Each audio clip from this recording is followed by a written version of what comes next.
on the porch. This is the day I set aside to just basically, like every other day I stream, talk about whatever is whatever. What's good? Um,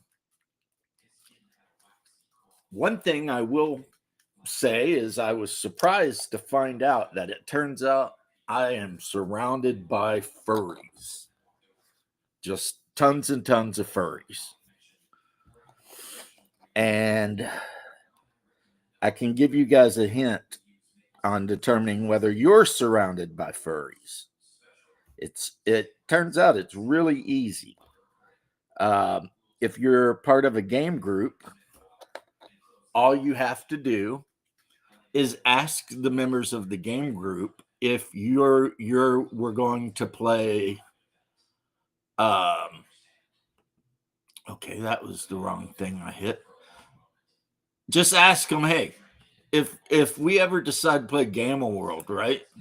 What kind of character would you want to play? And then whatever they pick, you know whether they're furries or not. So I did that. And boy, did I get some. I feel like my players are trolling me a little bit. I'm not sure how. I mean, on the one hand, I appreciate good trolling. I really do. On the other hand, I'm like, why in the hell are you guys trolling me? So I will tell you what the situation is. You tell me, am I being trolled? So, there's like 8 people. And I'm like, okay, if we were going to play Gamma World, second edition, obviously, the best edition, what kind of character would you want to play? One person picked a human. One person picked a mutant human. Everyone else wanted a mutant animal. Now, why I think they might be trolling is one person wanted to be a mutant sloth. One person wants to be a mutant moose. One person wants to be a mutant muskrat. So,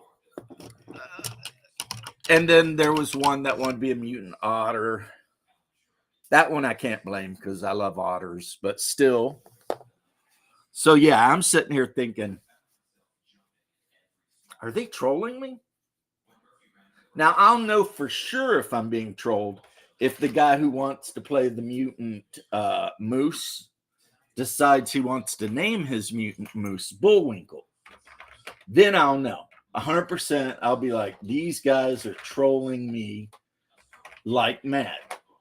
And I will then, at that point, completely allow them to do that because it will not stop me from watching their players die. What's up, George? To a bunch of batters or, a random combat robot or whatever, right? So they can go into the game being all campy and trying to be cute, but I'm not going to run the game that way. You see what I mean? No. See, here's the thing, Hungar. You're the only one that I actually said I can't blame him for that. Otters are awesome. What's up, Shark? So yes, Hungar gets a pass only because he chose to play a mutant version of one of my favorite animals from my very, very favorite genus. And that would be an otter of the genus Mastilidae. I have always, my whole life, been a huge fan of all of the Mastilidae. And that would be wolverines all the way down to Blackfoot polecats or ferrets, and including river otters, but not ocean otters, and also not including honey badger. He is not a Mastilidae.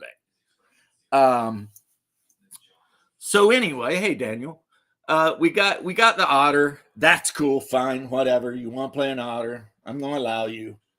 But who in their right mind chooses to play a mutant moose? I mean, in Gamma World Second Edition, the animal type you choose does not affect your starting attributes. So he could end up with a mutant moose with like a 10 string. You know what I mean? So it's like, okay. I mean, so I know in fourth edition, if he chose something like that, he would have got like a charge attack because of his horns. Are they Canadian? They may as well be. They're from New York. So, I mean, New York, Canada, is there really much of a difference? I don't really think so. He from the Canada. So that's what's going to happen though. Is I'll let him be campy. Yeah. Make up the wackiest type of character you want to make.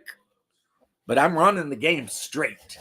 You know what I'm saying? Like, yeah, if you run into the wrong shit and decide to goof off, well, sure hate it for you, you know? As Drill Sergeant Blyden used to say, I sure hate it for you. I do. But that's just how it is. Now, one thing that's kind of cool is a lot of the miniatures I had made for a possible Talislanta campaign that never came to pass, mainly because all the players would rather just play generic D&D, really. A lot of those miniatures and stuff I had printed out and painted will fit right in with Gamma World. Also, quite a few of my Call of Cthulhu characters will fit in. A lot of my D&D characters will fit in, like the Bullet. I know you want to say Bullet, but it's not Bullet. The guy who invented the monster said it's a bullet. So, and if you wanted to call it Bullet, I agree. Because when I see that spelling, I immediately think French, right? Bullet. But no, bullet, which is whatever.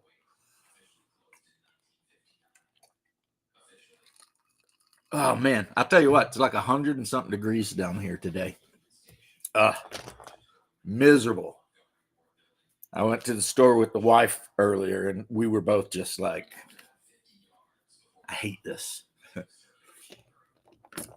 The best animal, I agree. The Mastildae are the best animals. And so I've started putting together characters for everybody because a lot of people may not like this, and I know at least one of my players don't like this, but when I ask questions after they tell me the type of character they want to play, I random generate the characters.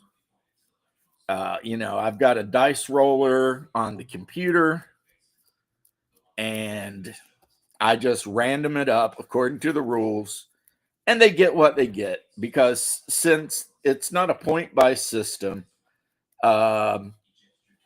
it doesn't matter if they roll the dice or I roll the dice. And they might think, well, it's my character. I want to roll the dice. Okay, I understand that. But one thing I've learned over decades of hanging out with most of these people is if I wait for them to roll the dice and make a character, other than like one or two of them, I would be waiting until the end of damn time. They won't do it.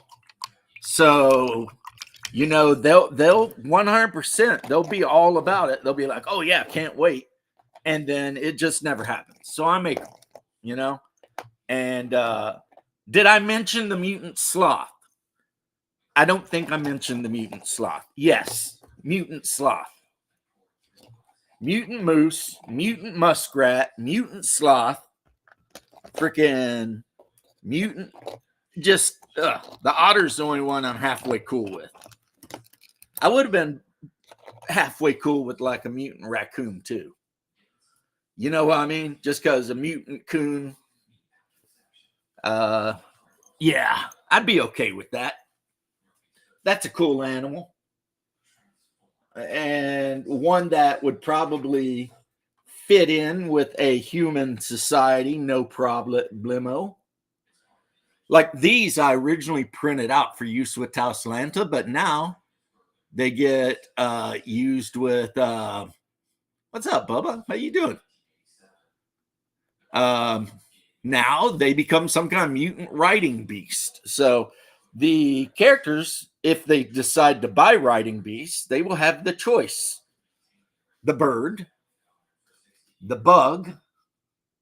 See, he's got a saddle. The riding lizard, which would be very expensive, or maybe even, I haven't painted him yet or based him yet, maybe even the centistede, because why not, right? Yeah, I found a creator on my mini factory that makes miniatures specifically for Gamma World. Yes, they have the chickens. As a matter of fact, the giant chicken on the cover of the first Gamma World module, Famine at Fargo, they have that miniature. So, like, you can print it out. It's like that big, and it's just a big chicken with no feathers, you know. Okay, gotta say, parade, so many. We're looking fat and out of shape, not marching in step, and pretty modest physical appearance overall. Well, they were probably support guys. Yeah, the Rangers and the third infantry, like you could tell which ones were the elite troops, obviously. But I'll tell you what, that guy who looks out of shape, if he's cranking a 280 on his PT test and he's, doing what he needs to do, okay. I mean, you got to remember, peak physical performance doesn't look like a guy with six-pack abs and a 3% body weight. Peak physical performance is a guy with a bit of a gut, and you think he looks like a big hillbilly, but then he can throw up 500 pounds on a bench and break your neck with his bare hands. I mean, being ripped is awesome. And there was maybe 2 years in my entire life when I was ripped. I was well under 5% body weight, probably less than that body fat, right? Like I actually could lift my belly up and you could see that six-pack working, right? But that wasn't when I was at my strongest, though. There's a big difference, That's why when you watch, the strongman competitions, look at the guys who win. They're not ripped. They're built like giant toddlers. You know what I mean? They literally look like just giant toddler children. And then they, go to work. And where I got this philosophy was actually, I think it was Asmongold. I forget who it was, right? But there was this cop, and it was one of those FAFO videos. And somebody was saying, look at that cop. Look how fat he is. And this cop had to be 6'5". He had a gut. But it wasn't like a big fat gut. It was like this dude works out, and he's got that core strength shit. And someone ran up and did something, and this guy grabbed that person who was a full-grown ass man and threw him like 10 feet. And then everybody's like, oh, shit. Maybe he's not as fat as he looks, And that's when somebody was saying, now that's peak physical performance right there. Because that what you think is a gut, that's just pure core strength. You know what I'm saying? Yeah, I mean, that's what I'm saying. If this guy's in the infantry unit and you think he looks soft, but he's killing the PT test and rucking 15, 16 miles with a 60-pound pack, leave him alone. Some people just got to look. But, yeah, the Ranger guys, those guys, it's kind of weird, it's like people think that Rangers, Special Forces, airborne guys are all going to be like Arnold Schwarzenegger and shit. Most of the time, they're like 5'10" and 150 pounds, thin, but they're freaking just wiry as shit. And their endurance is like crazy style. It's like you see these Special Forces guys, rarely are they super chunky muscle builder guys. They're like just these wiry, thin, tough bastards. Because a lot of that training, and I've been told this by Green Berets when I tried out, it's all in your head, really. I mean, it's physical, but, yeah, that cop, yeah, he must have been 6'5", maybe 300 pounds. And people are talking about, look at this fat cop. And he grabbed this dude just one-handed, just, and it's like, nah, that's peak performance right there. That's a guy who might compete in strongman contests and shit. Like the one guy, I think the last time I looked into it, you guys have distracted me from bitching about my gaming friends. The Russian power lifter. I think this guy put up like 1,000 pounds or something, right? If you saw him walking down the street in like, a pair of shorts and flip-flops and a loose t-shirt, you would think he's a big fat bastard. You would be like, look at that big fat bastard. And then you see him clean and jerk like 1,100 pounds, and it's just like, holy shit, because that core muscle, man, they build that core up and it gets thick. Those guys get thick, Yeah. All those, like all the airborne guys I knew, some of them were built. I mean, they worked out and shit, but they didn't have that Ken from Ken and Barbie body. They were just wiry, tough, leathery bastards, because it is what it is. But yeah, exactly. Well, I mean, if they look doughy and soft, then in my unit, they would have got smoked for sure. If they were looking doughy and soft, unless they were killing the PT test every time. And even then, if they did a BMI and they were way out of whack, yeah, they'd still maybe have to go to, I think it's not cool to say now, but in my day, we call it fat boy camp. If your BMI was all screwed up and shit, you go to fat boy camp, which means PT twice a day. So like football players know what I'm talking about, two-a-days, right? You go to two-a-days until you get your BMI right. And people might start making sure you eat the right shit and this and that. You do two-a-days. That weight will drop right off of you. You'll pass your BMI, no problem.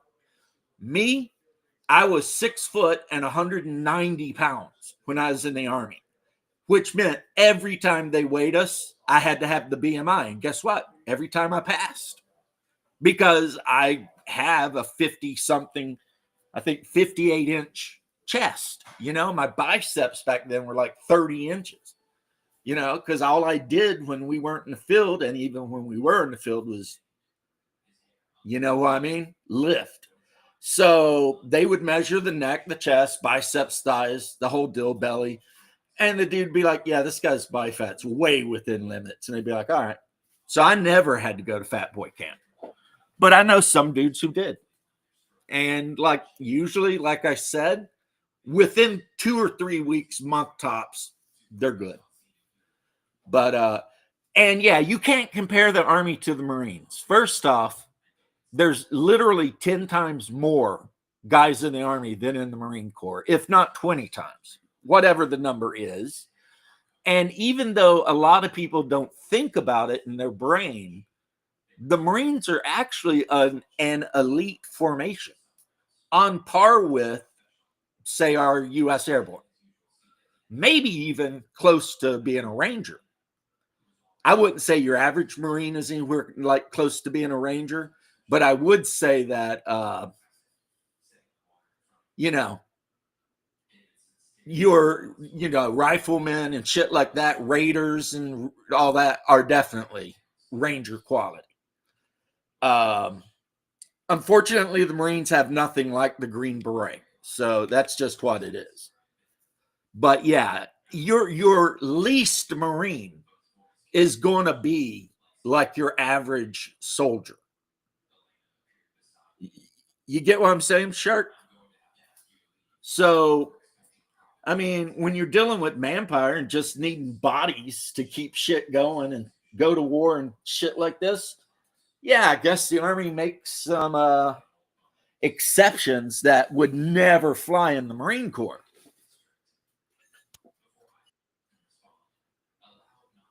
When my dad was in the Army, he's 2 inches taller than he, so he always passed the BMI. Yep. Oh, we got a doc. A wild doc has appeared. Hey, Hey, how goes everybody? Force Recon isn't even like Force Recon, I would say, is like an actual Ranger. And I don't mean a guy in 375. I mean cabbed out Ranger. But Yeah, no, that's even Force Recon. The Marines elite unit. Vote Conan. Hell yeah. There is nothing in the U.S. Army that is anywhere near close to being comparable to Green Beret. Nothing in the U.S. military, I mean. Nothing. Well, Delta forces. Delta, but most of those Delta guys, where do they come from? Some Green Beret decides they want to be Delta. You know what I mean? And you get to have a beard and grow long hair if you're in Delta. The dress code goes out the window. Yeah, that's the thing, man. Join Delta, you can stop shaving. You can just wear some khakis, a nice button-up T-shirt. Get yourself a pair of like gargoyles, like Schwarzenegger wore in Terminator and shit. It's all good in the hood, right? But yeah. Force Recon is good though, and they separated that. So now you got Recon, and then you got Raiders. And it's like yeah, you guys are totally different. The Marines are, every single Marine is an elite soldier, whereas every soldier is not elite. Some of them literally will spend 20 years of their lives counting mattresses because that's what they do, and that's what they need to do, and that's what the Army needs them to do. Yeah, when they're in the field, Rob, a lot of those special operations guys, whether they're Army or Marines, it's like the dress code goes out the window. They start wearing bandanas and shit. And a lot of them get to pick which kind of firearm they want to take, which is why you see a lot of Green Berets in the field with SCAR S1s and SCAR H1s instead of standard issue whatever, because that's what they like. A lot of the snipers liked using M14s because they were accurate enough to use as a sniper rifle, but handy enough to use as a more close-in weapon if they needed it for that. The Navy SEALs, anytime they were going to like board a boat or something, used to in the 80s, their favorite weapon was the MP5, the German submachine gun. You'd always see the Navy SEALs with that little MP5. So, but that is an amazing weapon. I mean, it actually is an amazing weapon. But no, it disappeared from about the that world. parade, though, Shark, is you have to have been impressed with how they went through every era of the U.S. military Army. I mean, I was sitting there like, oh, here comes the guys in the red, because the Army is older than the country is. Right? The United States Army has existed since before the United States by like a year. But I loved it. You had the fife and drum guys come down, and then after that, you had the boys in blue with the bugles, the Union soldiers walking down, and you had your trench guys walking down, and it went through every one of the major wars. I tell you what, too, those guys in 1st Cavalry and those M3 Bradley scout vehicles waving at the crowd and shit, they were happy. It's like all of the soldiers in the parade were happy as shit. And then if you saw the 3rd Infantry, which, let's be honest, is harder to get into than the Green Berets.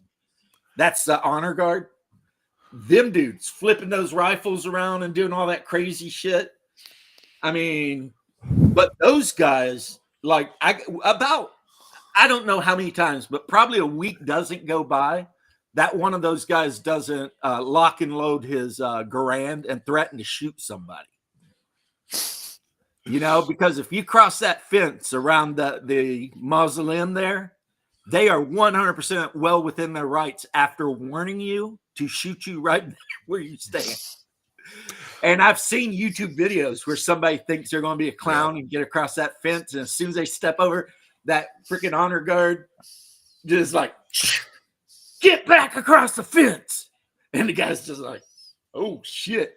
Yeah, the royal horse in Britain, same thing. They guard like Buckingham Palace. The same thing. I've seen them run people You over. buck with them. Yeah. They will run you down. Oh yeah, the cavalry. The cavalry was amazing. All in their actual cavalry, you know. If you go to I want to go on record as saying the Army dress uniform should be the Union uniform from the Civil War. well, the dress blues are kind of similar. I think it should just be that. Like when you're in dress uniform, you should have a nice, like, Union uniform. If you're infantry, you get your bugle, because the original symbol for infantry was not crossed rifles; it was a bugle. And greatest light cavalry commander in U.S. history, that's easy. Nathan Bedford Forrest. I know a lot of people hate him because he's involved with the formation of the KKK, you know, being a Democrat and all. But some of the cavalry feats he did in the Civil War were absolutely not believable. You like the dress greens? The pickle suit, ugh, heinous. Yeah, nah. But Bubba says correct. Yeah, Forrest was like, one time Forrest and his unit, which was only 100 something, 200 men, held off like thousands of Union soldiers, because every time the Union soldiers would form in column to march, the cavalry would charge in, pistols in each hand, fire it up, and then as soon as the Union troops would prepare to return fire, they'd run. So it just kept slowing them down, because then the Unions would form in line, waiting for the next attack, which wouldn't come. And then after however long, they'd be like, okay, they ran off, and they'd form back up into their marching columns, and here they come again.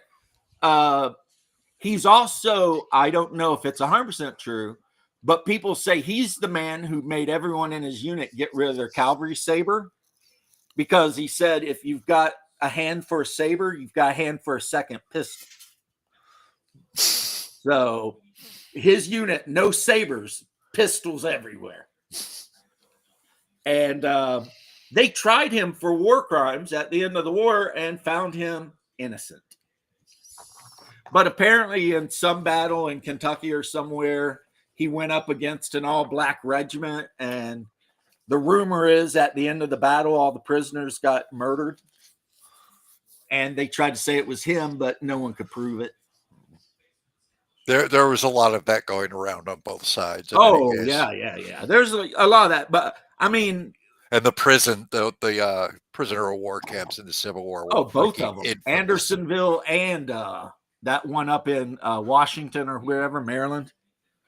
Horrible places. There was a thing, and kind of, it's not a good thing, but I think it can 100% be said, beyond a shadow of a doubt, that a lot of Confederate units, when faced off across the field with African units fighting for the Union, did not go easy on them, even after the battle. You know what I mean? Because some of those good old boys from the South considered the Union sending slaves to fight them to be a personal insult. So, yeah, there was a lot of bad stuff that went on there. But, the worst wars are always brother wars. Greatest division commander. Well, Shark, of course, is going to go with Terrible Terry. I don't know, though. I would say maybe Abrams. Abrams was a really good general, and another great general was Bradley. I mean, Bradley was. I think you got to give Patton a shout out. Patton was awesome. He just couldn't play the political game. He was a psycho. That's what. He was mentally ill.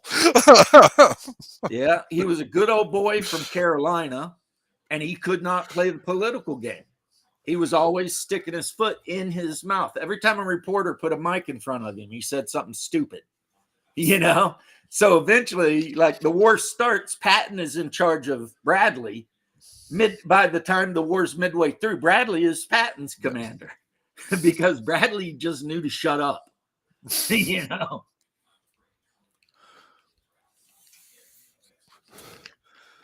But Patton, yeah. Patton is basically, people love George S. Patton or whatever, George R. Patton, whatever it is. But in all reality, if you compare the way he fought war to other American commanders, he is just the World War II version of Grant.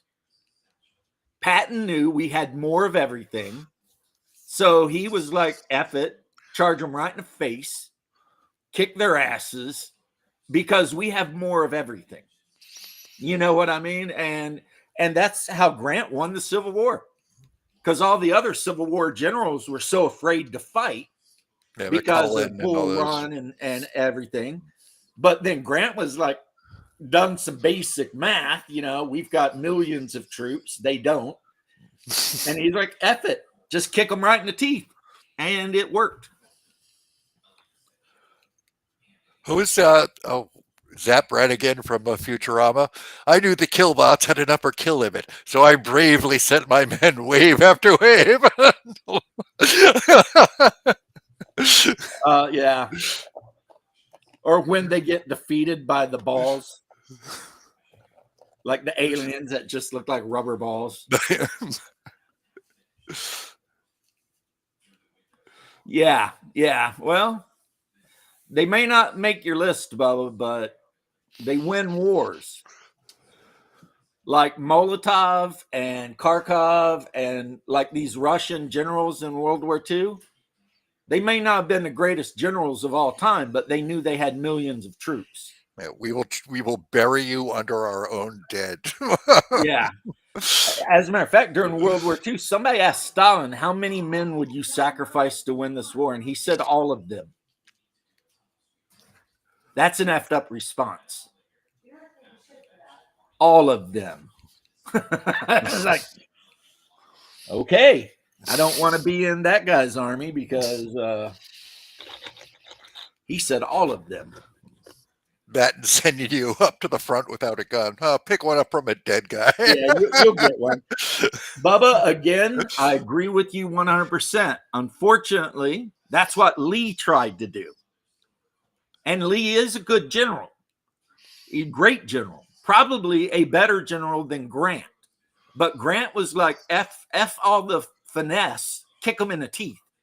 Because if they kill 5 regiments of our guys, it don't matter. We've got 100 more. And that's just how it went, World War II, same thing. Was your average Wehrmacht soldier better than the Red Army? Yeah, 100%. These guys could take tanks out and shit by themselves. I mean, the Russians had to mount riders on their tanks specifically to shoot at German troops trying to kill the tank. But it didn't matter how good the Wehrmacht was or the SS or whoever. It didn't matter because, like Doc said, they just got buried under Russian bodies.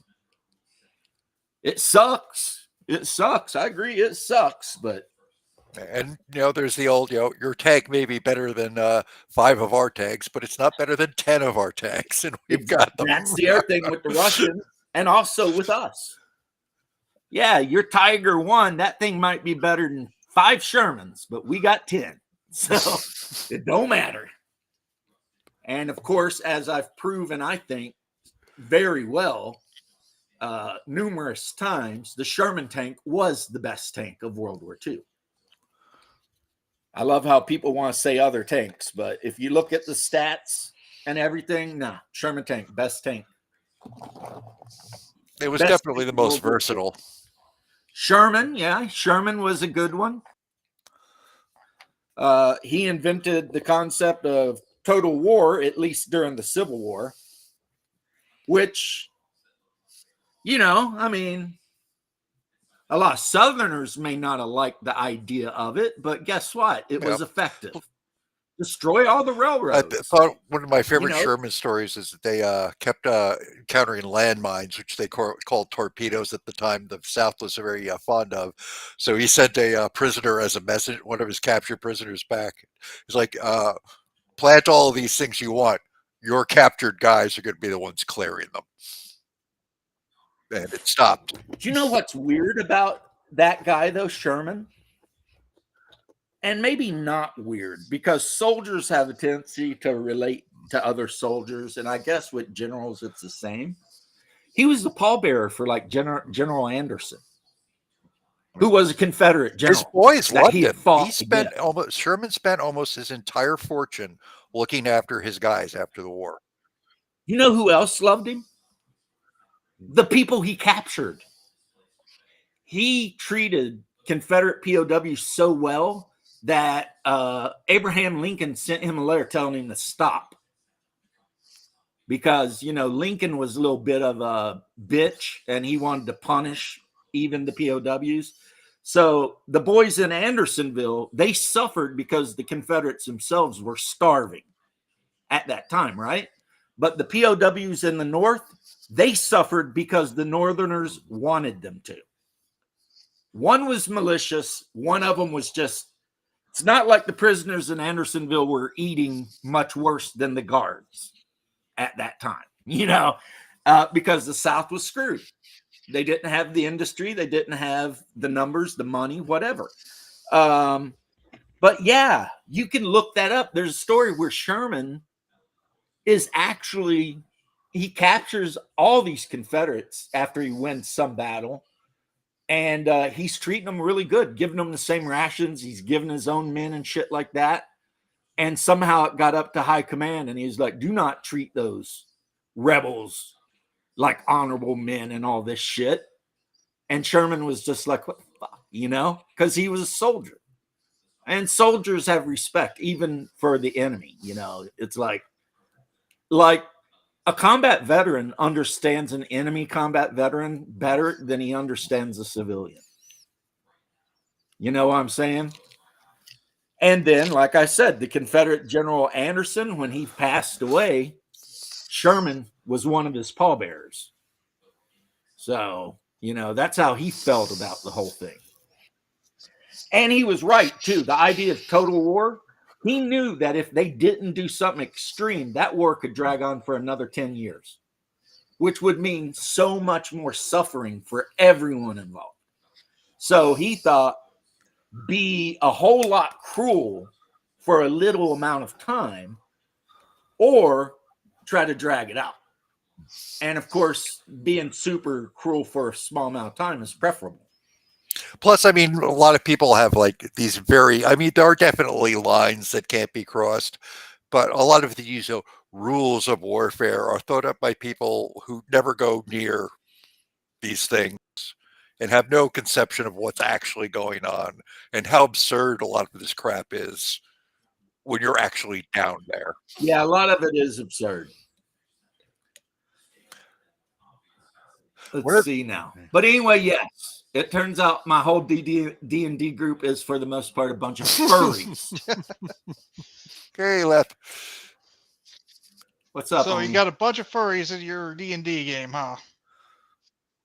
Well, I put a thing out on our private chat, and I'm like, here's your choice. Pure strain human, mutant animal, choose type of Mutant animal. animals. And like 80% of the players chose mutant animal. And except for one guy, they all chose like the stupidest animal.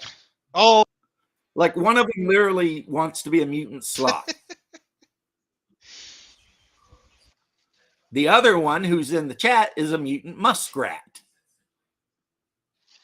Which, of course, every time I hear the word muskrat, I always think, why does the muskrat guard his musk? Courage. Remember the lion? He mentions the muskrat. Why does the muskrat guard his musk? Courage. And the problem is, I ain't got any. And then they're all like, Brucey Bruce. Dude, Bruce, I can't. Oh, you must already. No, it's your bedtime. Bruce should be in bed. well, don't worry, Jim. Bruce I was would up choose working the his ass fur. off I all would night. choose an animal too, but I would choose a baboon. A mutant Yes. baboon. Yeah, I mean, okay.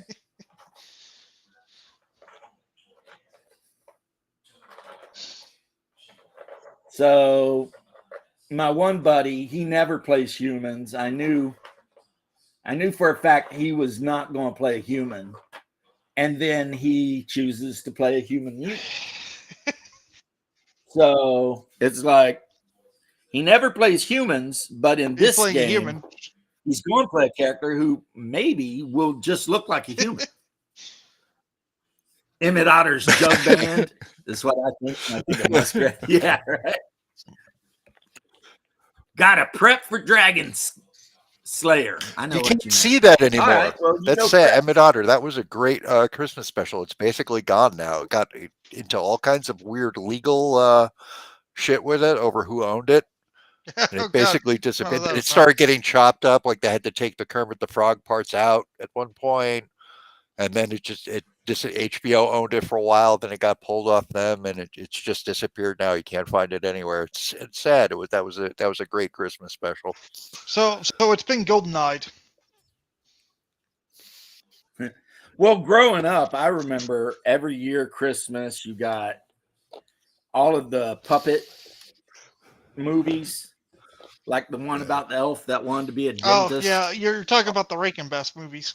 Did you ever see those? And then The ones that was on Mad TV, I think they did versions of that. It was a Raging I don't Rudolph, think so. where they take off with Raging Yukon Rudolph. Corleone. And what was the other? A Pack of Gifts Now, which was like Apocalypse Now with them. Hungar, that's racist. I'm going to tell your daughter on you.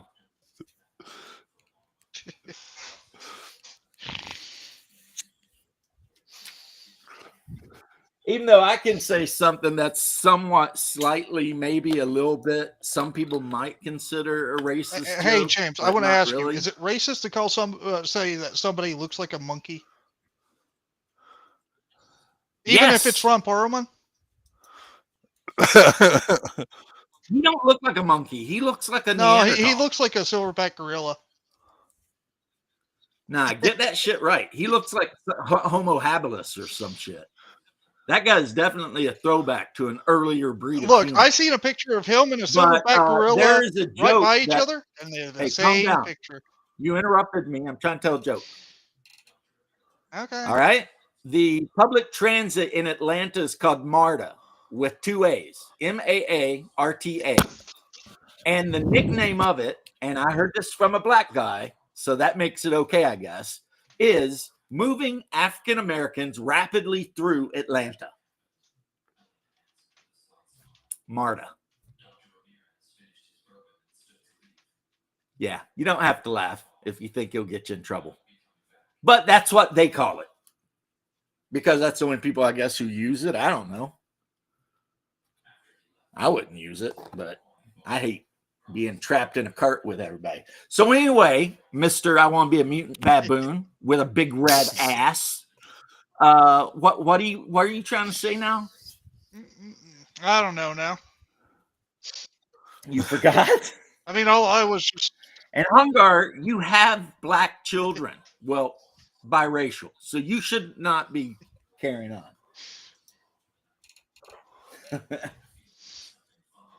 I will tell Shelly on you.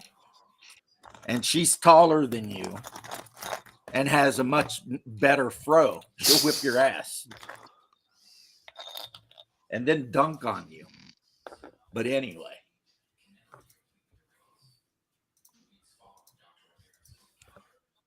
Well, there's 2 A's in MARTA. That's the thing. But I hate Atlanta. But anyway, getting on. So I've got, again, my riding roaches. Check them out.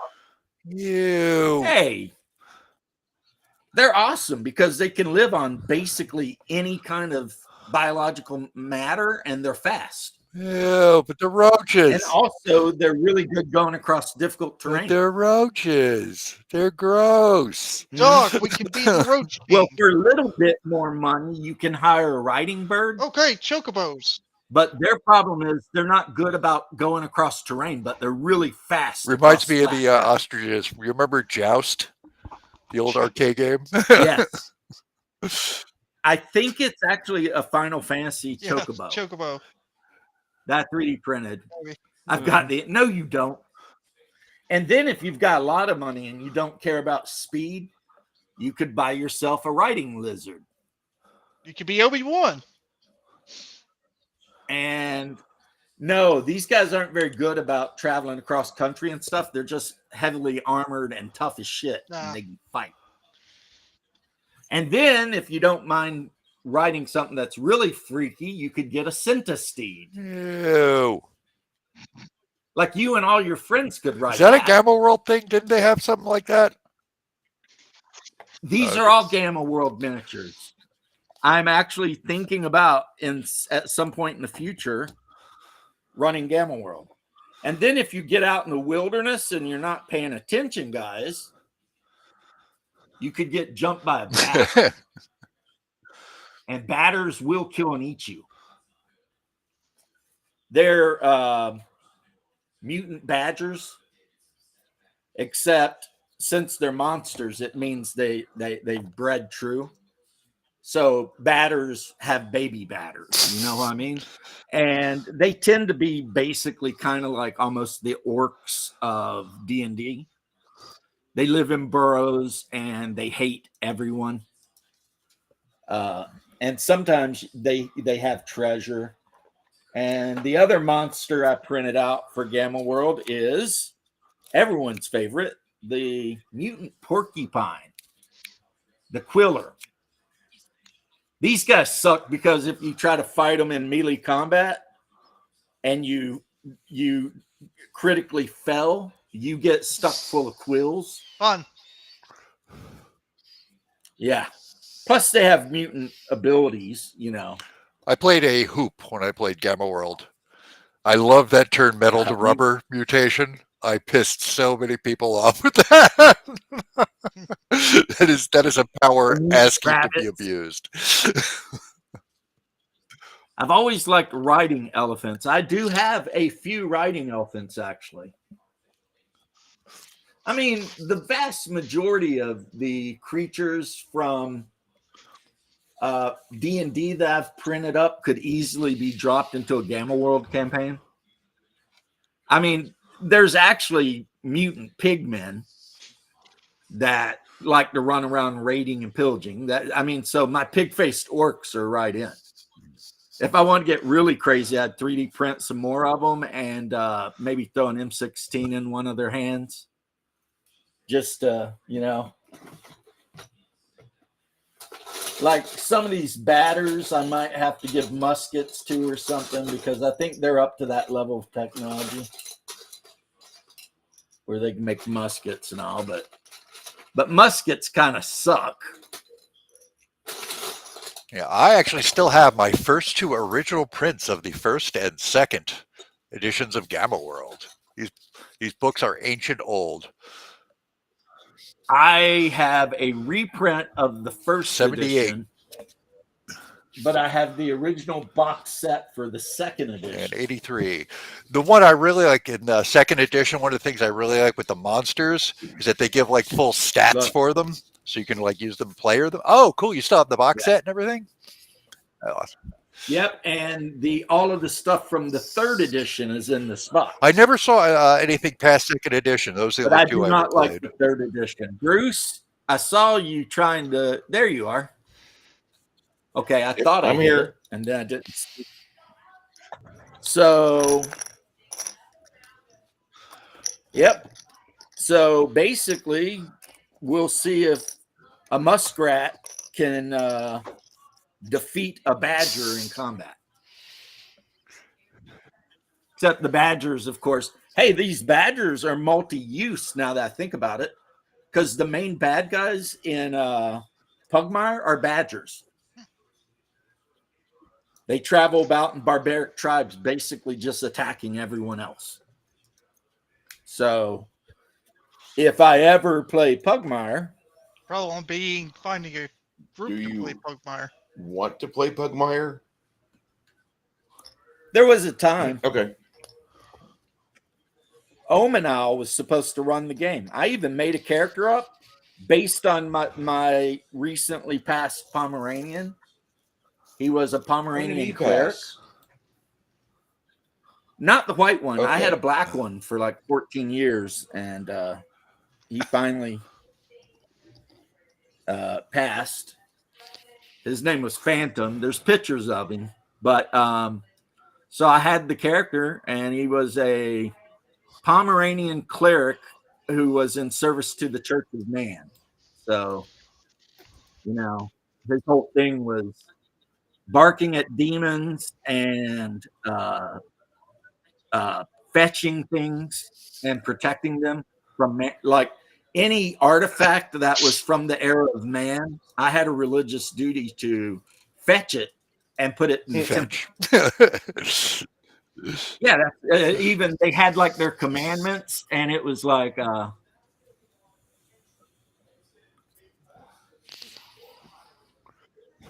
I know a guy who was in the Air Force who apparently, when he was in Germany, slept with a Hungarian prostitute who was 7 feet tall.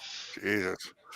And they weren't allowed to take cameras in to where the prostitutes were, but he snuck his cell phone in, and she let him take a photo, like a selfie of the two of them. And she was literally like much taller than him. Like, It's it same was height crazy. when you lay down. I guess, like a giant. But a lot of tall women actually have a hardcore dating issues I don't know why they're perfect breeding stock. because it's like a lot of men do not want to date a woman that's like 6'5". Where's that meme of the Japanese guy being mobbed by all the other Japanese guys? He stammers out the word wood. Because that would be me. Would. So yeah, so I've 3D printed a bunch of mutant animals and monsters. And should the opportunity arise in the future, we'll play Gamma World. And if it don't arrive in the future, I'll take these things and put them in a bag and chuck them at my neighbor. No, I don't know what I'll So do. who here remembers this figurine Stare at from early days of Reaper? I made one of these too. Nice. This is the third Pokemon of a glowworm, because it's the flying one. Like the original one, it crawls on the ground, and then there's one where it's got partial wings, and then the one where it's actually, and it's the silvery blue color because it emits oil on its skin that refracts light around it, so it looks like the Predator from the Predator. When it moves, it's kind of invisible. Humanoid armadillos, that would work out. I mean, They have lupus automatically. What? armadillos are very, very common in Florida. I imagine throughout the South. But I've been told you don't want to handle them too much because you could get leprosy. I don't know if it's leprosy or lupus. I thought it's one of those two L diseases. Yeah. So I was always told, don't handle those things. You'll get diseases. Shark remembers this lady. Like, Years ago, this was like the standard Reaper fig that you would see in every game store. It's the little succubi kneeling on a little pedestal. yeah, what's her name? Sophie. She's got a name. Kitty. Yeah, Sophie, because there's a lot of different Sophie miniatures. And like, I've got the Christmas Sophie. I have a few Christmas Sophies. Oddly enough, go ahead. I ordered during Christmas and they just threw it in for free, which is pretty badass. I was like, wow, that's badass. But you know how Reaper is. It's like, if you spend $100 on miniatures, they'll give you. Yeah, some you free get a stuff, couple extra man. miniatures, 3 extra paint pots. It's nice. Yeah, I gotta say, I would much rather go through Reaper than any other vendor, even my local store. See, I am lucky. The local comic shop, which I never ever go to because it's too far away, and I only go when my brother's here. They carry Reaper, and it's actually pretty amazing because you can go in there and get like large sized monsters like ogres and shit like that for like $5.99. You know, they're the Reaper bones or Reaper blacks. You know, so they have like a whole big 12-foot long aisle just full of Reaper, and then on the opposite side it's like Whiz. I hate WizKids. Yeah, but it doesn't. I mean, okay, I'm not going to say it doesn't matter. What I was actually trying to say is, it's a great option if you just want to grab like a pack of 3 goblins for like $4.99. Well, did you see the Reaper kobolds that they just came out with last year? A lot of the new plastic Reaper stuff looks really good. I just got a Reaper kit. It's the Reaper Goblin paint kit, and it comes with all the colors to correctly paint goblins, and it came with a bunch of goblins. And because apparently goblins are supposed to be an orangish color, kind of like how hobgoblins are orange with blue noses. Yeah, I've got the color in front of me somewhere because I was actually using it. But the goblin's skin tone is supposed to be a kind of like an orange brown or a dirty. I'm looking on their orange paint or something. kits right now for that.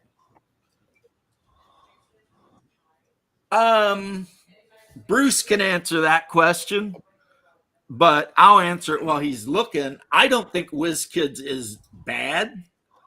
I think that for the price, a lot of their stuff is actually a good value. Some of it, though, is absolute not a good value. You don't want to buy any WizKid stuff before 2021 because the molds back then are not nearly the sharpest. There's a lot of figurines I've got on my shelf that are WizKids I would love to get rid of because they're just kind of blobby. And I hate to say that, but they were the first or second run of the WizKids 2 for $5 that they came out with it. Completely took over the market. And I'm not saying that that's bad. If you need figures in a hurry or if you need to practice, go ahead and grab those blobs. But the new Reapers are made here. There's some Reapers that are made in the States, some that are made in China. You can find the ones that are made in the USA directly on the website. Buy those. Buy the shit out of those because the fucking mold lines are crisp. They're cheap. They look good. They really do. Yeah, a lot of the Reaper Black and the the Reaper figures that are from that fishing village, Rhinewind, where everything sucks. They're made in Texas or whatever.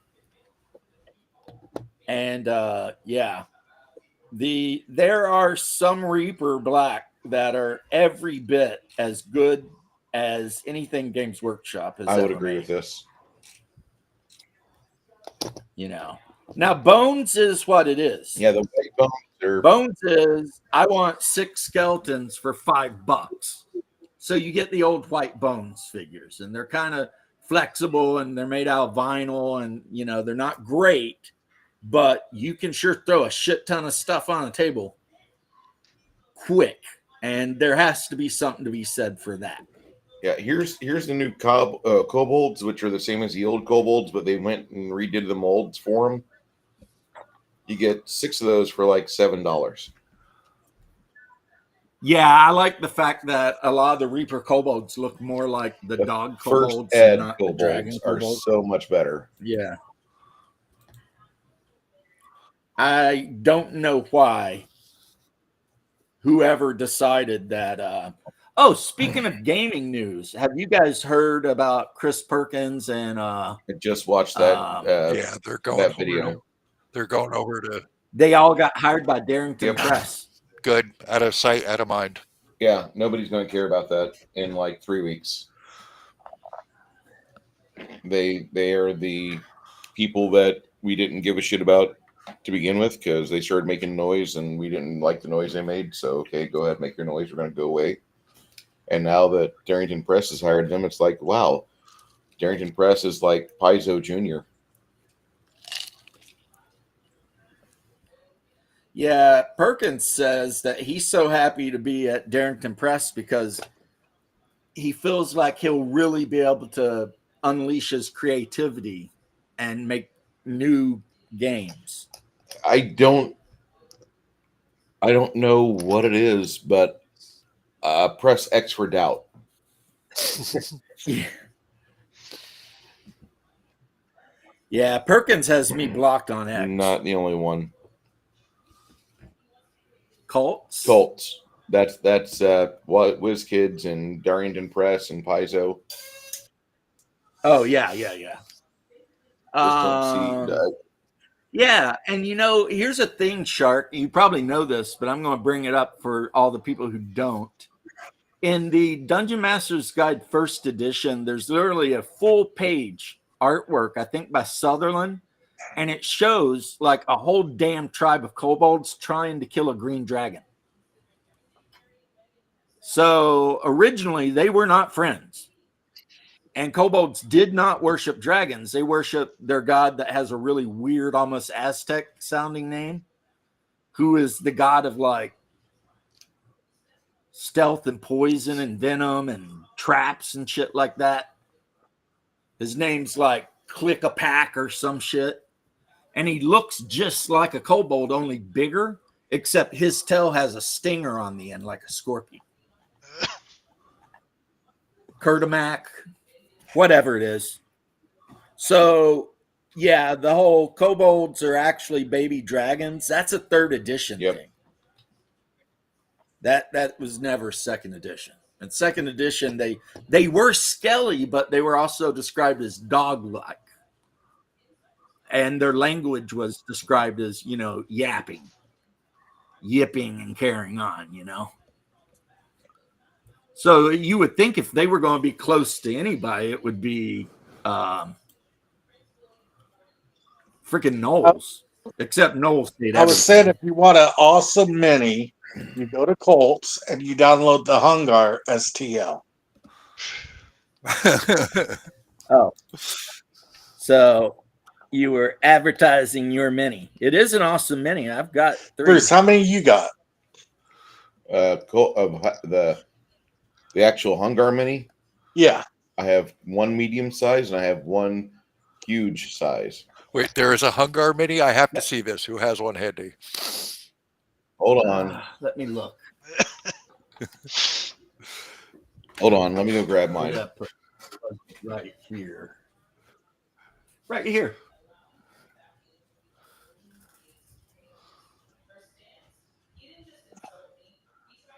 He's got his glasses. He's bald. Except I painted my Hungar Mini up like a fire giant because I figured that's what he kind of looked like. Somehow I pictured him as now, like. I've also got a Hungar Mini, and he's painted up like a human, and I've got another one that's painted up like a dwarf. There should be a version with an So axe I've in got one 3. hand and like a sub sandwich in the other. The original Mini had an axe, and my other ones do. I actually wanted to swap things out, so I put the club on it. that big morning star. See, he did his Hungar apparently as a More frost of a giant. storm giant, but Yeah, I did mine as a fire giant. So mine's black with a flaming red beard and the half horseshoe hair around the I head. need to fix that blood splatter. And of course, I have my own mini, Doc. Come on, dude. It's Hungar. Actually, I think he cut some kind of deal with Nerds. Yeah, I said, hey, nerd, I know you love me. Make me a Hungar mini. And she said, okay, And for some reason she did. because it's Hungar. And then you can get it on Colts 3D for free. So that'd be cool. Go on there and download about 20 of them and then turn them into the main bad guys in your campaign. Or make like a. I'm going to download a bunch of them for next time we play that one Frostgrave. And they're going to be all my. Yeah, that'd be your My whole whole war war band is band. going to be Hungars. You just have to switch out the weapons. That's all. When I actually play Human Barbarian, it's going to be Hungar. Yeah. Fueled on rage and tacos. See, I should change. And Filipino nurse. I should change my Gamble World character to instead of otter and not a damn muskrat. You dick. You're not a muskrat. Big Rob wants to be a muskrat. That's weird. Change my. I swear to God, if they decide their character names are Rocky and Bullwinkle, I'm just going to Let them laugh. die. But I'm still going to kill them if they F up. Let them die. I don't care. Be like, Change my character to a human mutant and use the Hungar mini. you could. I've got this guy. He's like a Blade Runner type character. He's got a mohawk. And for a shield, he's got a yield sign. And he's using a sword made out of like a stop sign post. I love that old picture of the out of Gamble World book. It was dude with a stop sign shield. Yeah. Fighting a bunch of Famine in fairies. Fargo, was it? I think it's the cover of the main book. Oh, was it? Like there's let me look here. On the box, they're fighting a war bot, and the one guy's using a license plate for armor. And his weapon is a baseball bat with a shovel head for the axe blade. And no, it's not the main cover. It's in here somewhere though. Look on the back of the book. I mean, the main cover has two mutants fighting the good guys of the game. That's right. Knights of Genetic Purity, baby. Get these mutants out of here. This is our planet. But no, for real, I think it's in the little adventure book that come in that box set. You know how there was the two books? And the adventure book has a picture of a guy using a stop sign as a shield fighting the Lils, which are like the little fairy-looking people. So, what did your pencil say, Bruce? It says Golden Maple. And this is a Kolinsky brush, my first Kolinsky. Crafting Gamer pointed out to me a link for Amazon where you get 3 of these for $17. huh. I'm too rough on brushes to pay any good money for a brush. I literally just destroy brushes. So I buy my brushes like 5 for $5 or 50 for $5. And the Chinese writing on them so bad, it's like happy good time brush. But as soon as it loses the point or the bristles bend or something, I'm just like, throw it away. Relegate that one to dry brush. Yeah. Just like, course, I also got a miniature of an Orlan. And for those of you who don't remember, the Orlan were the mutants that could be friendly, that had 2 heads and 4 arms. And a lot of times they'd live in villages and stuff, and players could trade with them and whatever, you know. They were basically pretty civilized. Kind of like the lizard men, the Sleeth. They actually weren't bad. And they kind of lived their lives like in a very monastic monk type way. So, The Sleeth could be cool. Yeah. Now, I tell you, what can't be cool at all, has exactly 0 cool, is the Carpigator, which is a mix between an I alligator think I and a have that carp. figure. Yeah. And what is especially uncool is the Octogator, which is a mix between an octopus and a gator. Bruce got a carpigator. This is neat. a Reaper Crocosaurus.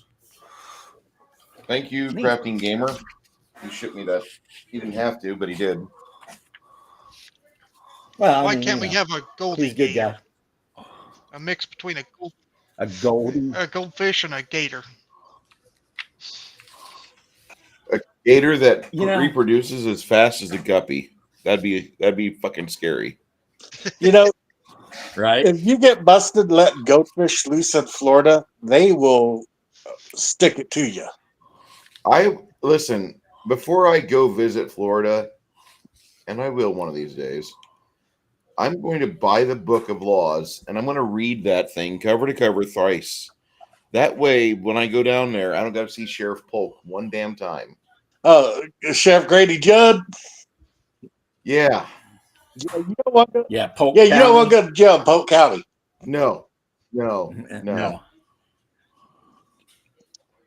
But The Dems are calling for DeSantis to be kicked out of office. Like that will ever happen in Florida. He changed. well, I mean, this is his last term. They changed the sign on the way into Florida saying, "Welcome to the free state of Florida."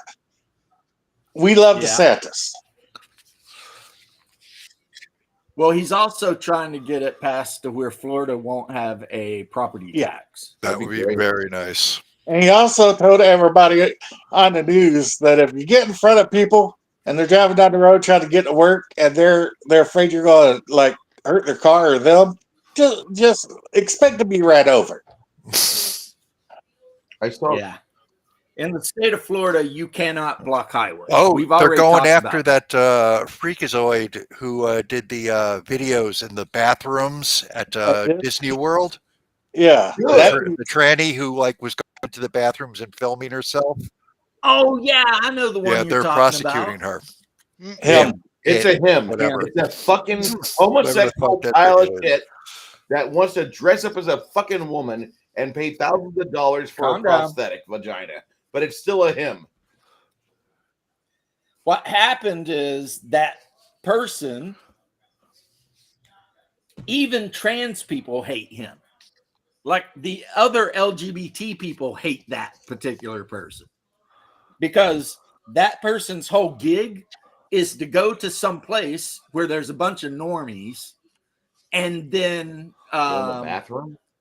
film themselves getting offended Yeah, over like something. he's gonna go into a fucking woman's bathroom. Complaining because somebody used the wrong pronouns or something. It's a real life streamer like Johnny Somali and the rest of those idiots. I love watching Koreans beat Johnny Somali. That is That was fucking awesome. treasure. The Golden Goblin. That is the best. They were hunting that dude for sport and money.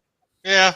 They had a first- website. No, really. They had a called him website the up if Golden you Goblin. spotted him to like Yep. alert people so they could go Hey, up and beat Hey, his first, ass. did you see the legal mindset videos on him? No. Oh God! geez. Oh, Watch the legal mindset videos. I think we might be up to 30 Yeah. years. Yeah, he's looking at like 30-something years in Korean prison. And then that idiot who went over to the Philippines and tried to do the same thing. Oh, they Russian stuck guy. him right in the Filipino jail. And he's not going to go to court for at least 6 months. Oh, he's crying, but Lebedev, who apparently had time to comment on this shit, even though he is like the head, whatever, of the Russian Federation, he said that guy, Vasily, is not a representation of the Russian people. That Russian tourists generally are very nice, good people that don't do stuff like that. And he's hoping the Philippines will not take that person as like the stereotypical. I'm just glad Russian. that all these idiots are finding out that you don't go to these nice, polite Asian countries and fuck around, because you will find out. Well, I mean, you would think that somebody would have learned from that kid back in the 90s that thought it'd be a good idea to go to Singapore and spray paint some shit. Oh, the caning. Yeah. Yeah, he was like the son of an ambassador or something, and they still whipped his ass. Out of respect for the ambassador, they gave him 10, but they actually only gave him 7. I wouldn't. Because they decided out of respect they would only. Well, and then Greta Thunberg is the only person who was captured by terrorists to be let go without a ransom, just to get rid of her. And now she's No, she was so captured by the irritating. Israelis. Yeah, I stand by what I say. I said what I said. Yeah, the Israelis. What's funny too is she had this whole thing. We have been kidnapped, blah blah blah. But in the pictures, like they're handing her like a ham and cheese sandwich, and she's sitting there grinning, all cheese and all big and shit. Like, and then they took her ass to Tel Aviv or wherever and stuck her right on a plane back to Sweden. No, Get the not fuck Sweden. outta here. Maybe it was Sweden. Do they have a Paris in Sweden? It's 100% Sweden. That's where she's from. Yeah. Well, here's another thing. They put her in the worst seat on their planes because They put her on Spirit Airlines. The El Al, Oh my god! the El Al airport. They have a very back seat next to the bathroom that doesn't even recline. and it smells like crap. And that's the seat they put her in. So she had to sit next to the airplane or next to the airplane's bathrooms in a seat that doesn't even recline for the whole flight from Israel to frickin' Stockholm. They don't even sell those things. And plus, all the people on the airplane were just laughing at her. He and was shit. laughing at her too. Yep. So she just covered her before the Israelis sent her off. They gave her like a blue Ribbon, like a little blue bow yeah. thing, and she ended up just putting it over her face during the whole flight because everyone on the flight was. Yeah, Johnny Somalia, he was kicked out of Israel and Japan. Yep. Now he's talking about trying to rent a boat and go and flee to North Korea. Let's see that happen and see how that works. It's not gonna happen. It's not gonna happen. You probably don't got to rent a boat. I'm sure if you just talk to the South Koreans, they would say, sure. Take his ass right up to the DMV, let him go. Be like, have fun over there. Here's the old, You know what I'm here's saying? the old tree stump that the Americans chopped down. See ya. Yeah, you go over there and have a bunch of fun, buddy. I'm sure Kim Jong-un is going to love Did you. anyone tell him about the mines? I'm sure he'll figure it out. You know, it's like, Think what a about the children. dumbass. That's all. That's all I What can a think. dumbass. That's all I can think of is like Johnny Somali is going over there, and like we should just shut the cameras off just so we don't fucking dumb our kids down anymore. I'd rather my kids watch 700 hours of fucking SpongeBob SquarePants and watch 1 hour of Johnny Somali. Yeah. Well, if anything, you can say this about SpongeBob SquarePants. It taught kids that getting a job and enjoying your job and paying the rent and taxes and shit was like, you know, I mean, say whatever you want about SpongeBob, but he at least wasn't a drain on society. I mean, dude jumped up every morning and ran to work. That is true. So I like him, you know. SpongeBob is a great citizen. He gets up, he runs to work. He's got a hobby collecting, well, jellyfish or He didn't whatever. collect 'em, But he caught them. now that idiot he hangs out with, I don't know. He's definitely like generational welfare guy. Patrick Star is actually independently wealthy. That's why he can be so stupid. That makes sense. actually. That Yeah. checks out. Patrick Star hit it big. So, did you see Freaking coral currency. right?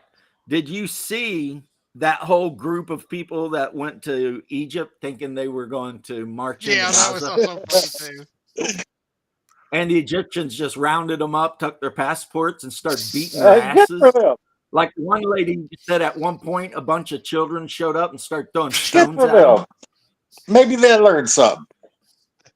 And like Egyptian women were like beating them up and shit. They're going to realize that those people over there don't want our dumbasses to come over there and dumb up their places. Can we Yeah. please just send all the Democrats to Palestine? I think we should send all the quiz for Palestine to Palestine. Yeah, see how that works I out. No, for they 'em. love Pride Month over there. But They get to learn all neat kinds of things about gravity.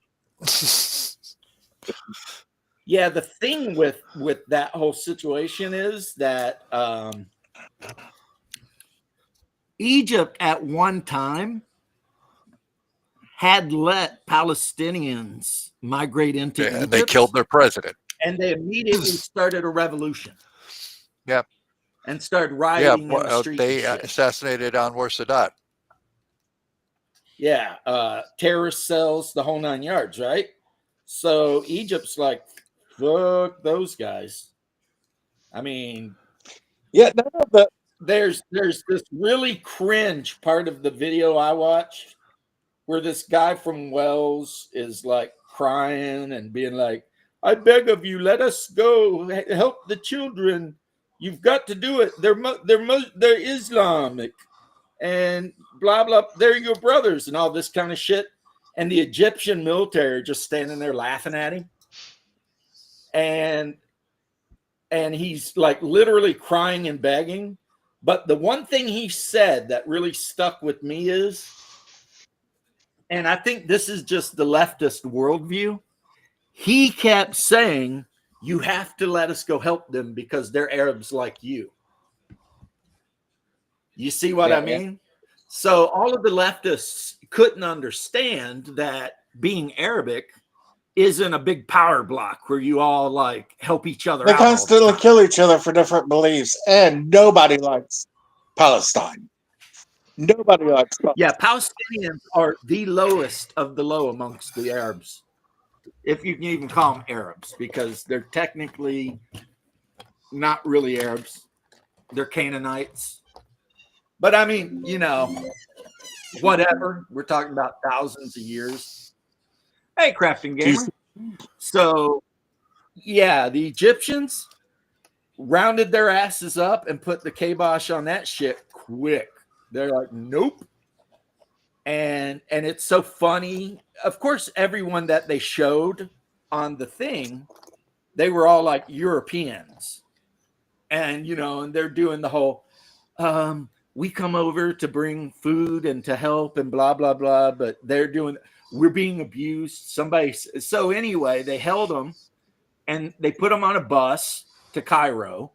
Then they held them there where they got their asses beat by random Egyptians. And put them on an airplane back to, I don't know. For some reason, that just makes me laugh. Dude, there are videos of literally like little old ladies wearing the full burqa setup, just beating the shit out of these people. Because the Egyptians don't Kick want their that ass, heat. Abu, You know what or I we mean? won't go fishing this weekend. Yeah. Egypt doesn't want any of that heat that's going on over there. You know? Especially since the current Egyptian government's trying really, really hard to like turn themselves into like a tourist destination. Everybody, Which is what they were, believe it or not, back in the 20s and 30s. yeah, they were. Before the Muslims started going crazy and blowing everything up and shit, it was very common for Europeans to go on vacation to Egypt. But then, you know know, what I think's funny about the Egyptian pyramids? People are always like, aliens help build them and shit.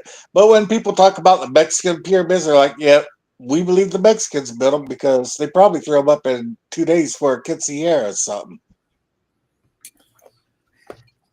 Well, they are good at construction work. Yeah. I'll give you that. I'll give them. They're good at any work. Yeah. I mean, Yeah.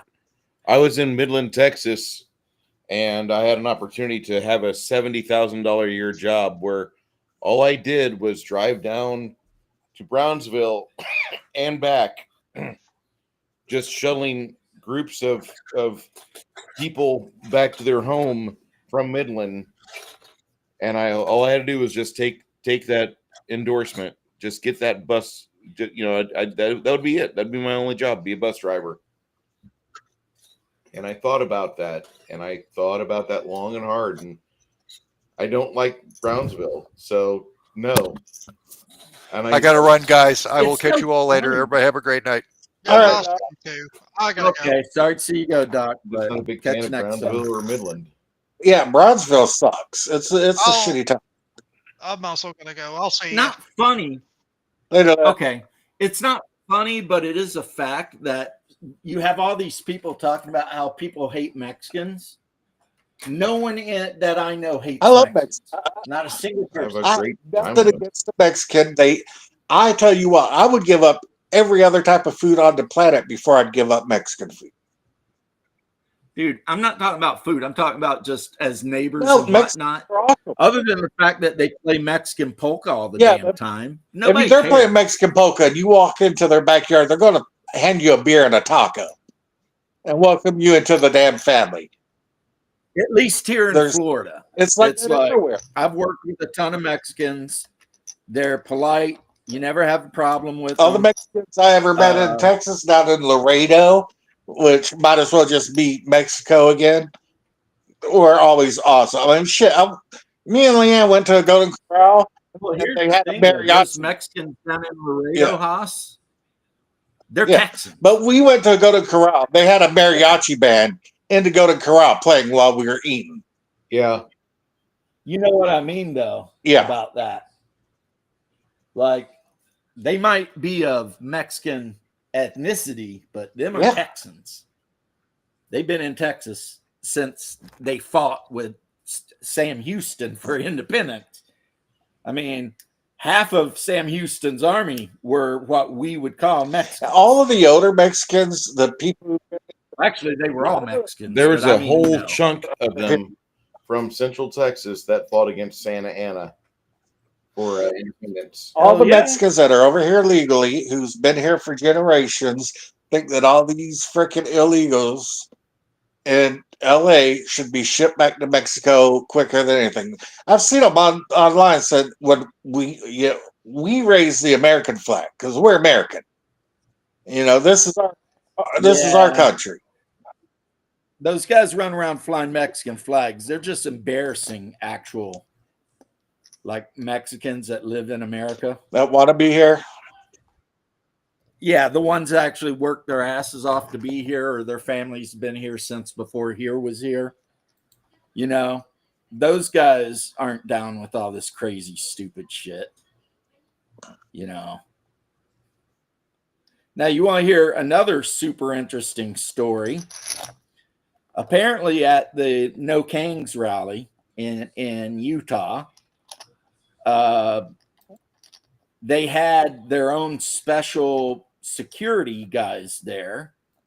They were calling them peacekeepers, and an Antifa guy was there with open carrying a rifle. And the Antifa guy, I don't know what happened, but one of the 5051 guys pulled out a pistol and started shooting at the Antifa guy that had the rifle. So the Antifa guy took off running, got grazed while he was running away, but just a random dude in the crowd got shot and killed. And so they charged the guy that was running away, who never fired a single round or anything, with the murder. And they don't know who the other guy who actually did the shooting Nice. is. It's like, and of course, you're not hearing a lot of this on the the news because, I mean, how do they spin that narrative? You know what I What I mean? think is funny, one of the guys who were protesting in LA got shot in the balls with a rubber bullet and had to go, Oh yeah, shattered a yeah, had to get testicle. one of his nuts removed. Good for him. That learning. But and then of course people were freaking out because in Utah it was actual Marines that grabbed the people and arrested them or whatever. And they're all like, you can't do that. And it's like, well, actually, legally they can, but the rule is as soon as civilian authorities show up, they have to pass the prisoner off, which they did. As soon as DHS showed up, they handed the guy over. But yeah, it's just like they're not. I mean, not to be the conspiracy guy, even though I don't care about being the conspiracy guy, but the reason you're not hearing that story is because it was a leftist shooting a leftist and accidentally killing a leftist. And that couldn't have happened because everyone knows that all of their little whatevers have been peaceful. Yeah, like So, you know, people don't die at peaceful like rallies, like the right? protests in LA. They're just peaceful protests. Right. Whereas had the guy who had the rifle been at all affiliated with the right, it would be the number one story on every station. But he was himself an Antifa guy wearing You black didn't blocs. see a lot about the Democrats assassinating the Democrats, and you know, Oh, they mentioned that shit, and now they're saying that some of the cops may have been in on it. no, No way. Yeah. no way. And the reason they killed the one lady representative is because she voted to take illegals off of Well, yeah. Medicare. And for some reason, this guy decided that made it a good reason to go murder her and her husband and shoot two other people, but they lived. Didn't he go after a senator and a representative? Yes. Yeah, yeah. Went after I mean, these guys are running The wild, man. Bell representative lived. Him and his wife lived, but it was touch and go into surgery. They were saying that he visited the homes of 4 people. Oh, he had a whole list. Dude had a list of people he had intentions to take out. It's really like, you know, but they eventually found him and he surrendered, which surprised me because I was pretty sure that it was going to be a death by Yeah, I cop was thinking that too. I bet you anything that there's more than one person. See, and that's what people are kind of, you know, getting on about is they're like, He's the only one showing up on the ring cameras, though. know, That's the problem that I'm having. There might be more than one person. He's the only one that went to the fucking the porches. right. So there's a lot going on here that we don't know about. But either way, it's effed Well, up. when you know? say you don't want to be looked at as a conspiracy theorist, I say go for it because, like I said before, they're winning. They're up like 50-0 Yeah, the conspiracy over the news. theorists. Yeah, Yeah, they're I definitely broke winning. my Alex Jones's right jar, and I had myself enough money to buy the entire hardcover set for OSE. Yeah, it's like everything they made fun of Alex Jones about Fucking turned true. out true. It's fucking right. It's like I don't know, man. This shit is getting wild. But I mean, and they're saying the guy's wife was somehow also in on it. The guy who shot the people. That his wife might have been involved somehow, and it's just like, I'm glad to say that I don't think I'll ever understand the idea of shooting somebody because I don't agree with their political beliefs. I don't think that that's something I will ever truly understand because if I were going to shoot somebody, there's a whole lot of reasons that come before Yeah. politics. Like I can think of like 9 things if I was drunk. And politics is not even on the list at all. But yeah, these peaceful protesters. Yeah, we talk. I mean, we're going into the same thing we were talking about the other day, like Maxine Waters getting on there and being like, "I was out on the streets. I didn't see Maxine anything." Waters went to go to the ICE thing, the ICE detention center, and they wouldn't even let her. They shut the door and locked it right in her face. Well, apparently Antifa tried to burn down the ICE center outside of Seattle last night. Except normally there wouldn't be anyone there but the people who work there, like office employees and shit. But last night when they showed up at the ICE center, there was like a shit ton of DHS people there, like agents. So they showed up and started their shit, and the agents come out and like tear gassed all of them, start spraying them down with pepper spray and shit. So all the Antifa guys ran away because it was like, oh shit. They sure are good at that, ain't they? Yeah. I don't know, man. I think I'd just stay home and play role-playing games. I think I would quit Antifa because you're going to get hurt. I'd stay home and like eat tacos and watch anime. Yeah, the thing that we all don't want to happen that is going to happen is some idiot in Blacklock is going to chuck a brick at a group of Marines and get frickin' taken out. And he'll deserve it.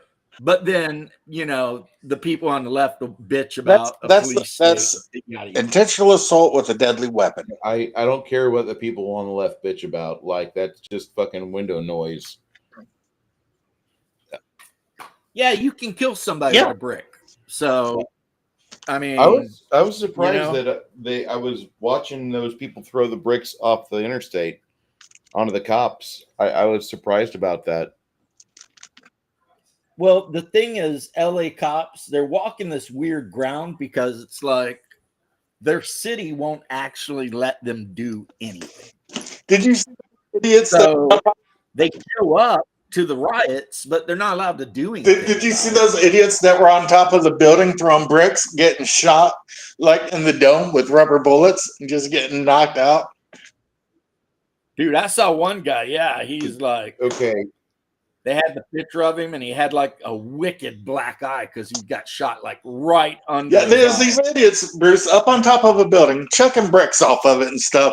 And there was a freaking sniper across the street in the building, just popping them off, and you just see them falling backwards. I thought it was real bullets at first. I was still laughing about it, but to find out it was rubber bullets just makes it funnier. There was, I believe, a journalist that was embedded with the terrorists that were doing all this vandalism, and he got shot in the forehead with a 40 mic with like a fucking tear gas canister.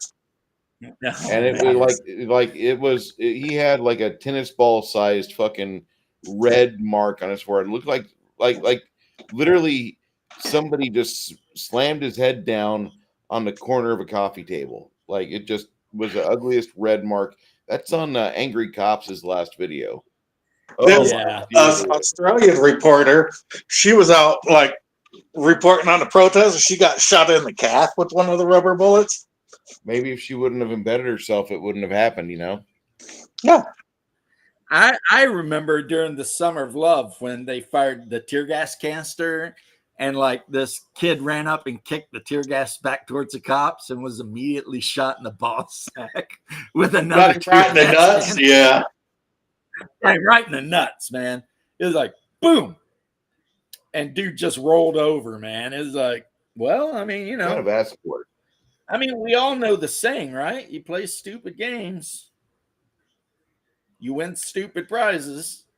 But here's the thing I don't understand. And I don't understand even why Trump is like doing what he's doing. But it's like when they start trying to burn down a federal building, it should be take the gloves off. You know what I'm saying? At that point, the gloves come off. The federal agents show up. The live ammunition gets passed out because, you know, they made hay for like 4 years about January 6th, the insurrection, which literally two windows got broken, some shit like that. But what they're doing right now, that's an actual insurrection. They're attacking federal troops. They're attacking federal buildings. You've got governors and mayors and whatever saying that they are not going to listen to what the federal government has to say. And it's like, I'm sitting here thinking, I thought we settled this shit in 1864, 1865-ish, right? When they passed that clause that says the federal law is above all state law. But apparently California thinks it's its own country. And, you know, the governor of Chicago, I guess, thinks he can do whatever. Well, he wants. here's the thing, bro.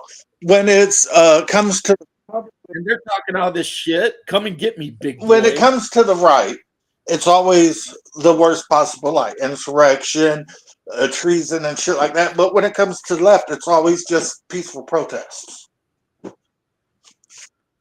Yeah, but see, that don't work anymore because there are actual journalists out there with their little cell phones and whatever taking pictures. So like the media can't lie to us anymore like they used to, you know, because you've got just way too much or not way too much. Well, no, way too much information that they can't lie about.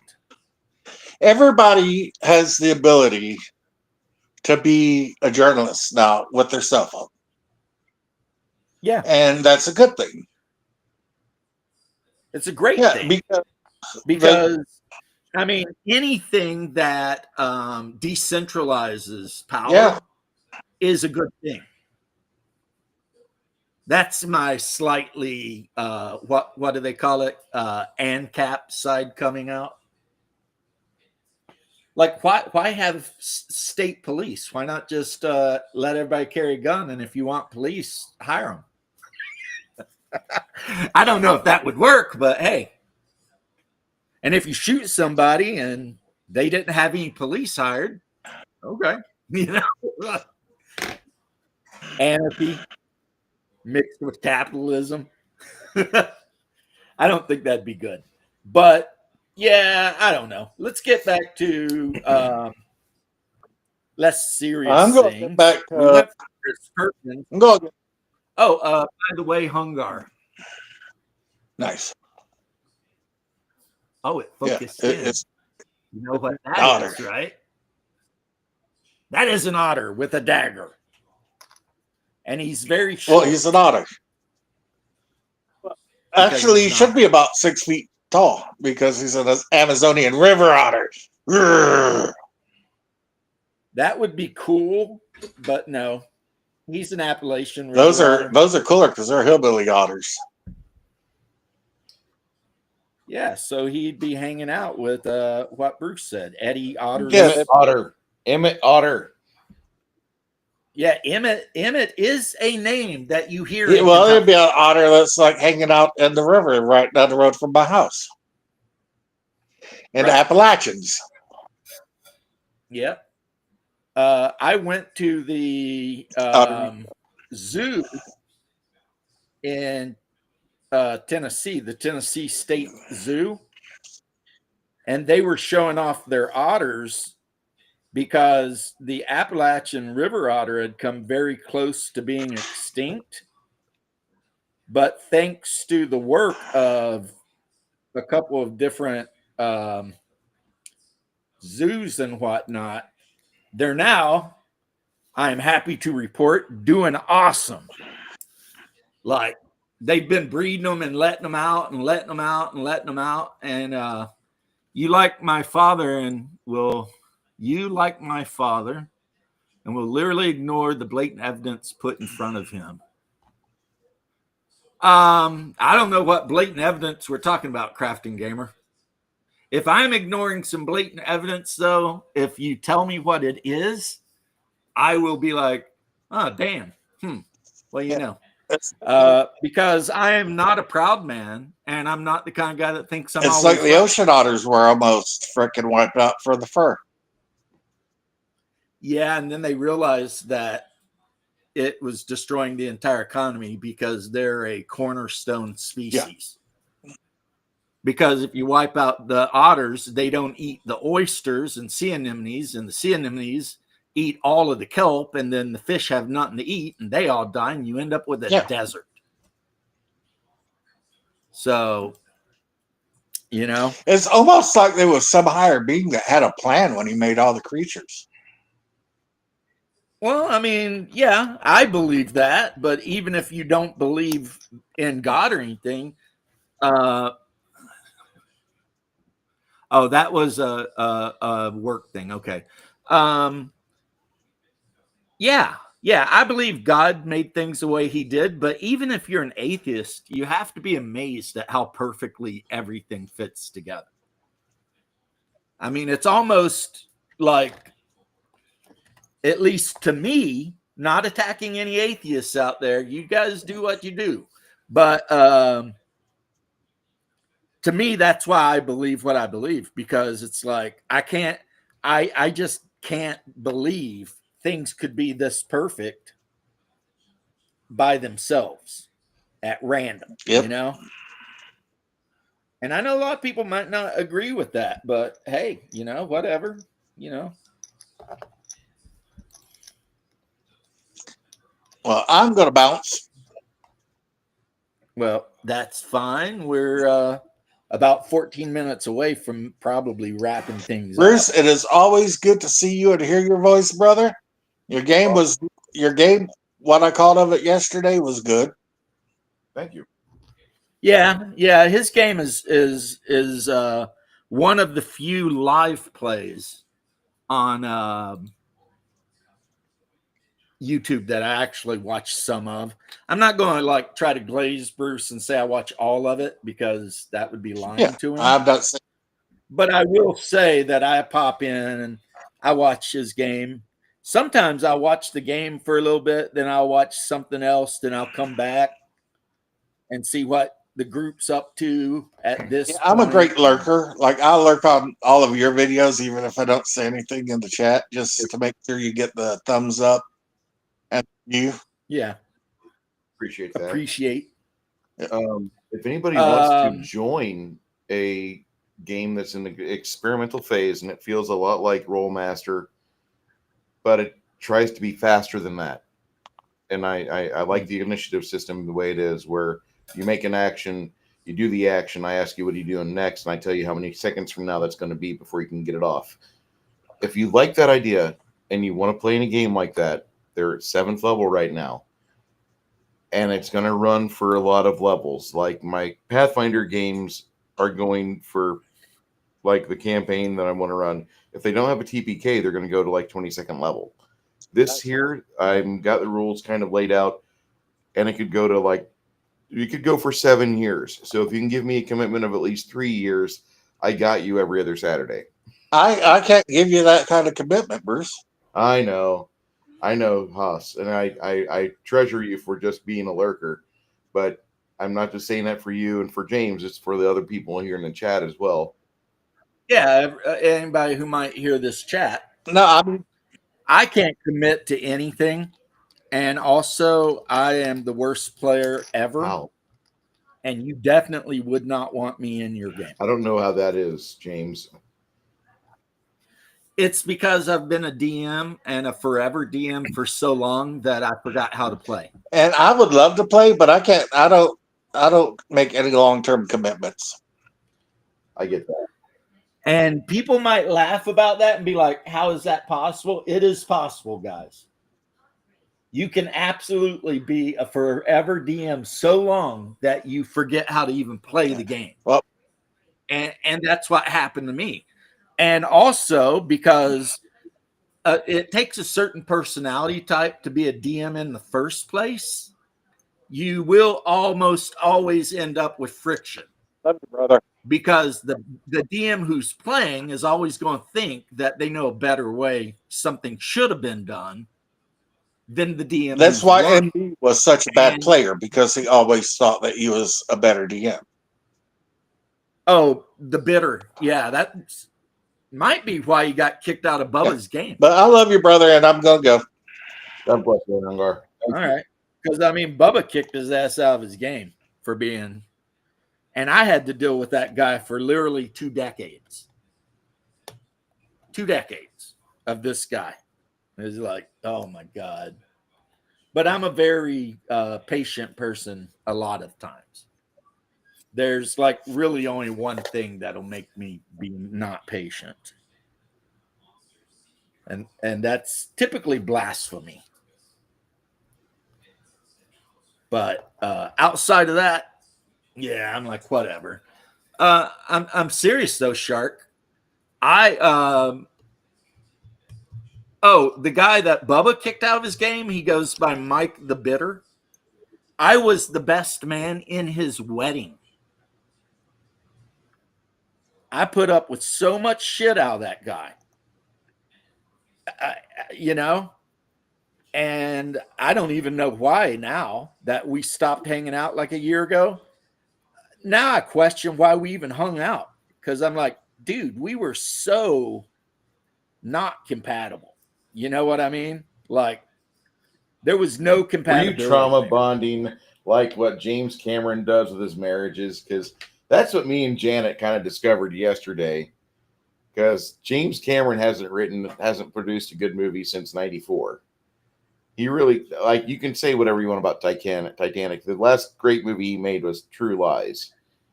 And Right. all of his movies were back when he was fucking around with Gail Ann Hurd and the other wife he had that made Near Dark.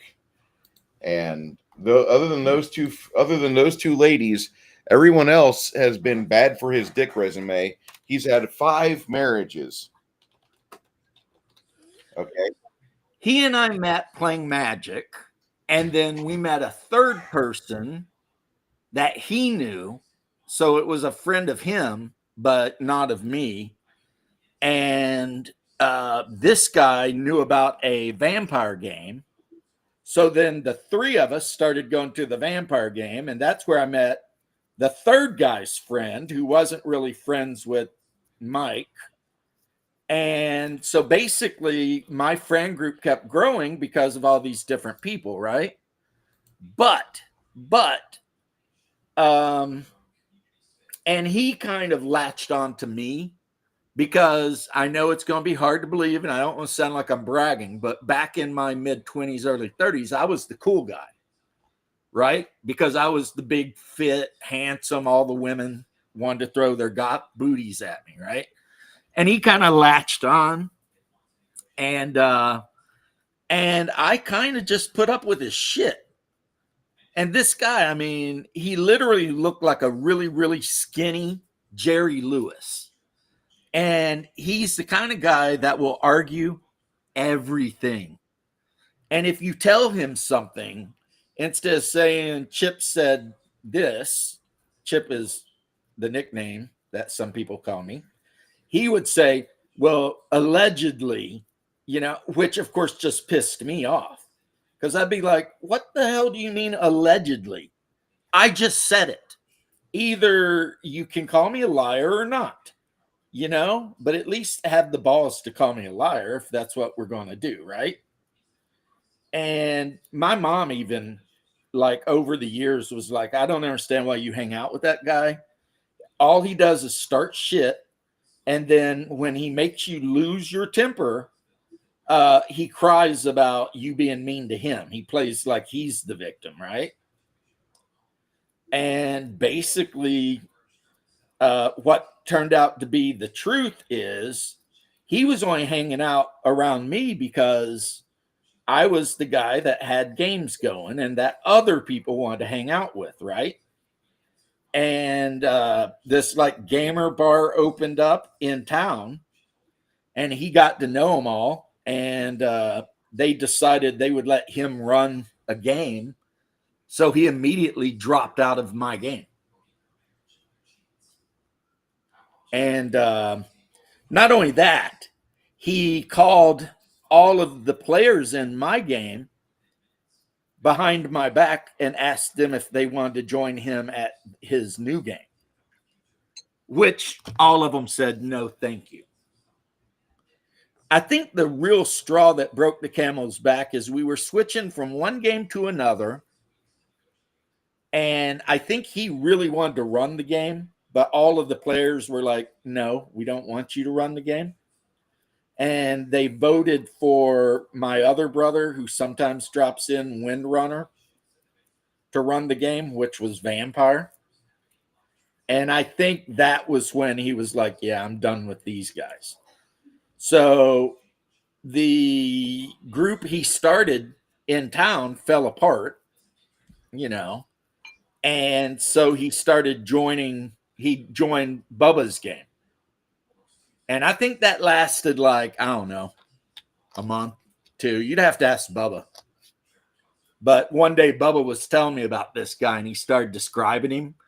And I was like, that guy sounds so familiar.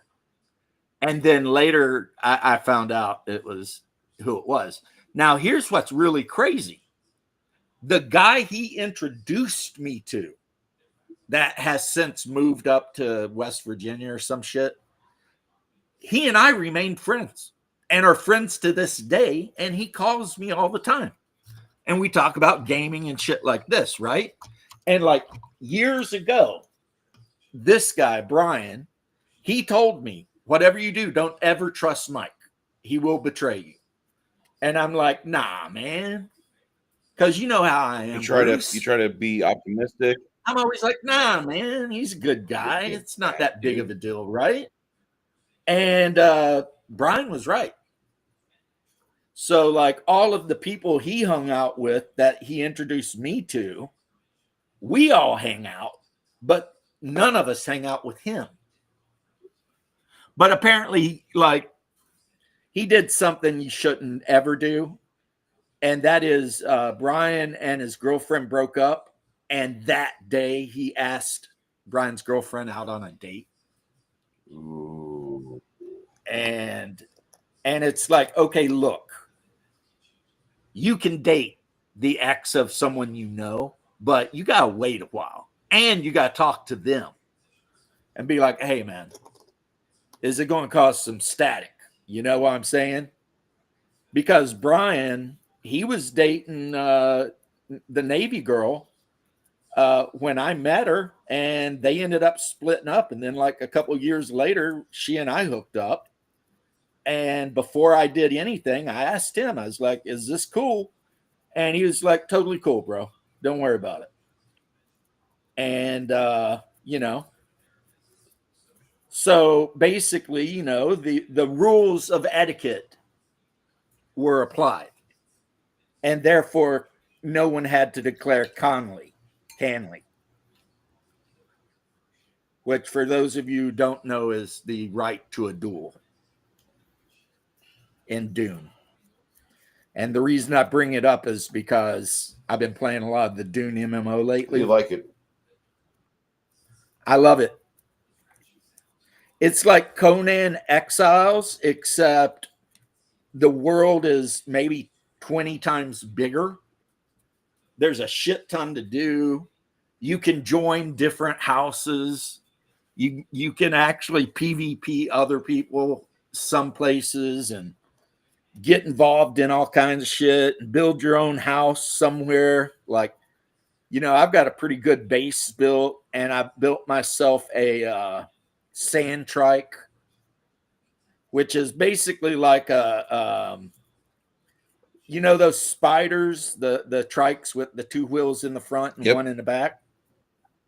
It's that, except instead of wheels, it's tracks. and you can cruise across the desert looking for spice and flower sand and whatever resources, and make, like, my character is a warrior / mentat. I've trained those 2 career skills up. So I'm really good with ranged weapons, and I got some mentat ability too. So, if I want a new assault rifle, I, learn the blueprint, and then gather up all the materials and build the new assault rifle, right? And all of my skills involve shooting people with my assault rifle.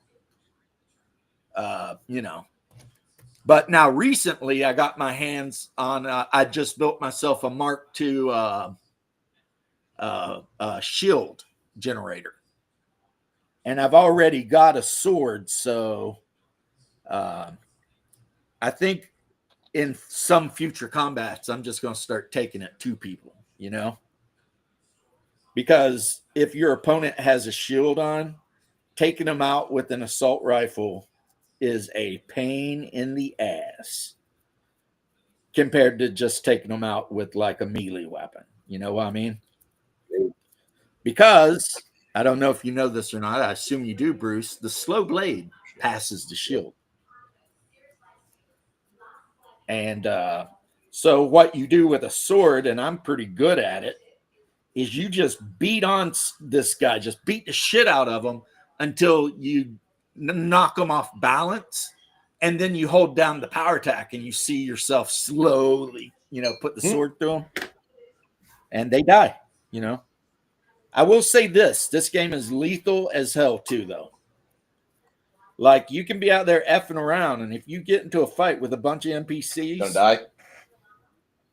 And like, they've got machine guns and shit, you will either be smart or dead. Like, there are always ways to beat someone you're fighting, but it doesn't mean that you're going to do it. You get what I mean? And a lot of times, if you're fighting bandits on Arrakis, I mean, it'll be a couple guys with rifles, and then like a guy with, a shield, and he's going to run up on you with a sword. And so, you really got to be able to multitask. I mean, of course, you can group up with other players, obviously, but they have to, if you join a house, they have to be a member of that house too. Now, I'm thinking about joining House Harkonnen, but I just found out today that sometime in the near future, they're going to be adding a 3rd house. And I'm wondering if it's going to be Oros or Karina. And I would much rather join like House Oros or House Karina. So I'm kind of afraid to join any house, because if they release the new house, but they don't let you respec, I guess you would say, to join the new house, then, that would suck. In my opinion, I'd be very unhappy, because, especially if it's Oros. They're the ones, their house symbol is like 2 snakes entwined in a figure 8. And their whole deal is they're really good at spycraft and stuff like that. I mean, I guess I could join Atreides. They're there. Maybe the 3rd faction they let into the game is the Fremen. I would think that'd be like the last faction that gets added. Once the Fremen get added, the game's over, basically. Well, here's what they did, which is kind of wild, is this Dune game is set in an alternate dimension or parallel universe that Paul Atreides created. Because apparently before he died or anything like that, after he's seen everything that had happened, because he was what he was, which is not the quite different.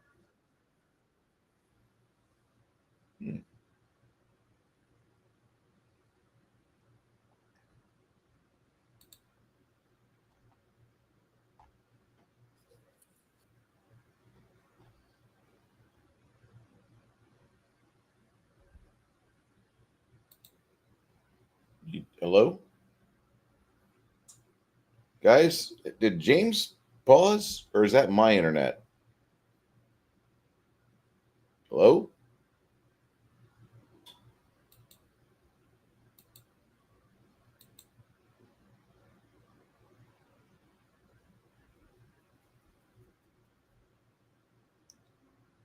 Chat, am I still connected?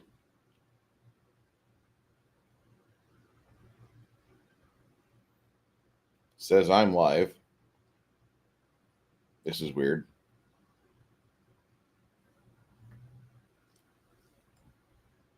Okay.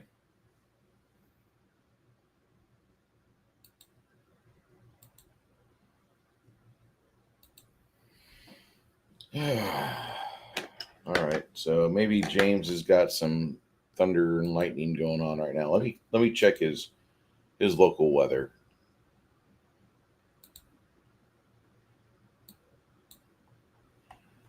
Zoom in on Orlando. Oh, fuck. Got a storm cell right in basically downtown Orlando, so just give a moment. All right. You got a storm cell like right in your neighborhood, so Yeah. just saw that. Well, plus Restream likes to do that. I've noticed this. But hey, you're painting your succubus like the succubus in the D1, 2, and 3 modules. Uh-huh. That was in the relationship with the vampire, I think. I believe so. Yeah. Cool. But yeah, it's just a great game, but it's one of those things where if you don't have the time and a relatively decent computer to run it, then I don't know how much you would enjoy it, because a lot of the stuff you're going to want to do takes a lot of time.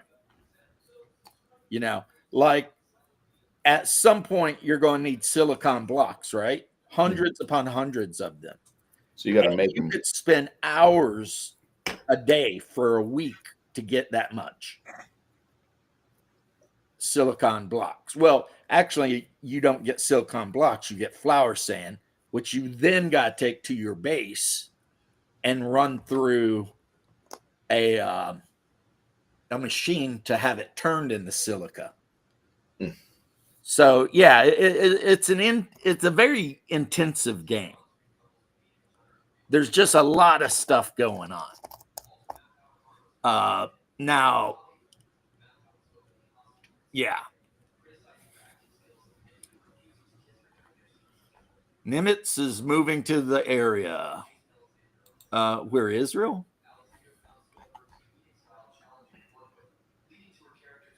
Is there a hurricane named Nimitz? I'm not aware of this.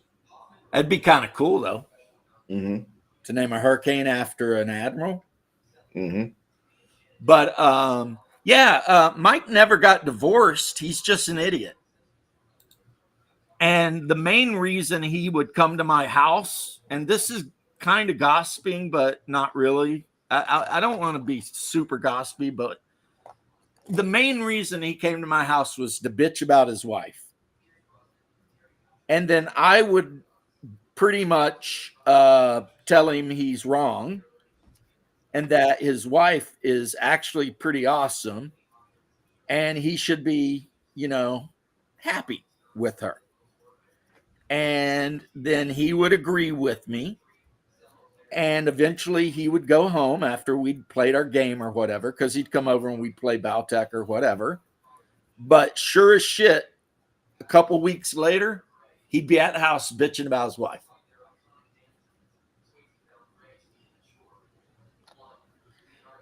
My divorce says 2 of them, but one I was only married for a year. They super forced me to look at myself, be introspective, look at the type of women I was running after. And then when I found out most of the people that hung out with me only did so because they were afraid of me, that really effed me up. Like mentally, that messed me up so bad. Because, you know, you think everyone's your friend, and then you find out that behind your back, they kind of hate you. And it's just like, wow. But yeah, this dude, he would come to the house and bitch because his wife ate fast food, say, right? Now, his wife's been working out at Disney for like, I don't know, 20 years. And she makes way more money than he does. And she gets up way early in the morning and drives all the way across town to get there to do her thing, right? And I would always point that out to him. I'd always be like, you know, by the time you factor in the drive and everything, your wife works 16 hours a day almost, right? It's like, you know? And he's like, yeah. And I'm like, and she earns most of the money, right? And he's like, yeah. And I was like, your house is paid, right? Your bills are paid? And he's like, yeah. And I'm like, so why do you give an F if she buys herself a Whopper Jr. or not? And that was a reoccurring thing. And I never understood it until one day he explained how he cooks.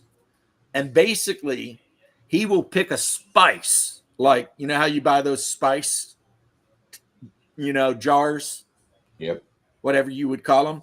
He will pick a spice, and then everything he cooks from that moment on will be with that spice as the main thing until he's out of that spice.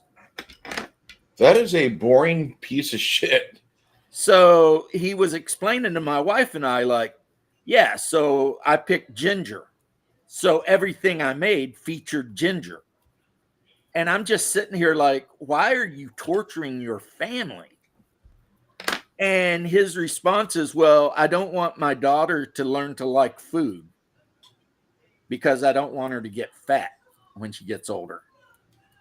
And I was just like, no freaking wonder your wife eats on the way to work. Like, I told him, I said, this is the most insane shit I have ever heard. Like, I've never heard of any. I'm pretty sure that if somebody were to talk to somebody, that would be considered a form of abuse or something. You know? I mean, it's just so weird. Plus, anytime we'd be out, he'd always be flirting with these chicks that were like 18, I hope. You know what I'm saying? And I'd always be like, Mike, you're married, bro. What are you doing? You're married to a good woman that pays every fucking bill that comes across the mailbox. Yeah, because he always had kind of shit jobs, you know, like working at Walmart for, you know, barely above minimum wage or something. And she had, you know, a job where she was bringing in the dough, paying the bills. But he would be flirting with these chicks. And I'd just be like, I think the part of me that's super monogamous would be offended on her behalf. I mean, I don't think I would actually ever have called her and told her anything, but I would get on him. You know what I mean? Mm-hmm. And I'd be like, what are you doing? You know? So, like, you're out here acting a fool. Your wife's at work right now so that your house payment can get made and shit. And you're over here messing, you know, not messing. I don't think he actually ever did do anything. But it damn sure wasn't for lack of trying. And I'm sorry if that sounds slanderous, but that is, I've just described his and my entire interaction for like years. That was basically what it was. You described a dirtbag. That's what you did. You fucking described a dirtbag, James. I mean, I don't know how else to put it. That guy doesn't value what God gave him. He's committing adultery numerous At times. least he's trying to. He's ruining what blessings he's got. He's a little bit too attracted to women who may or may not be of legal age. I'm not even going to focus on that. That's why Bubba kicked him out of his D&D game. Because I guess he tried to pick up a 15-year-old girl in a bar in Bubba's D&D game. And Bubba's like, yeah, I don't think I want this guy anywhere near my game.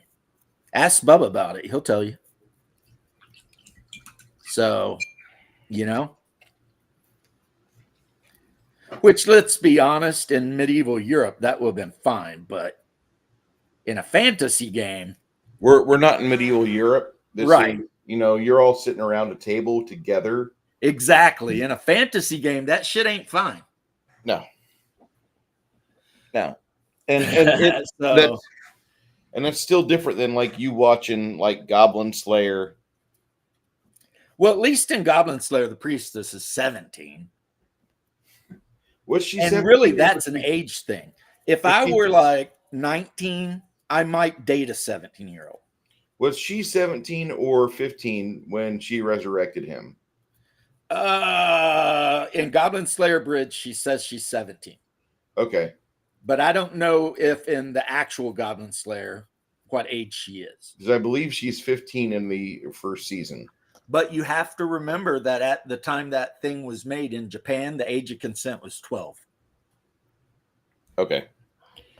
Yeah. They're wild over there. I don't think that was for like random sex. I think that was like when you could marry them. But anyway. Japan's weird. That's all I'm going to say. Well, it's because we come from the country we come from.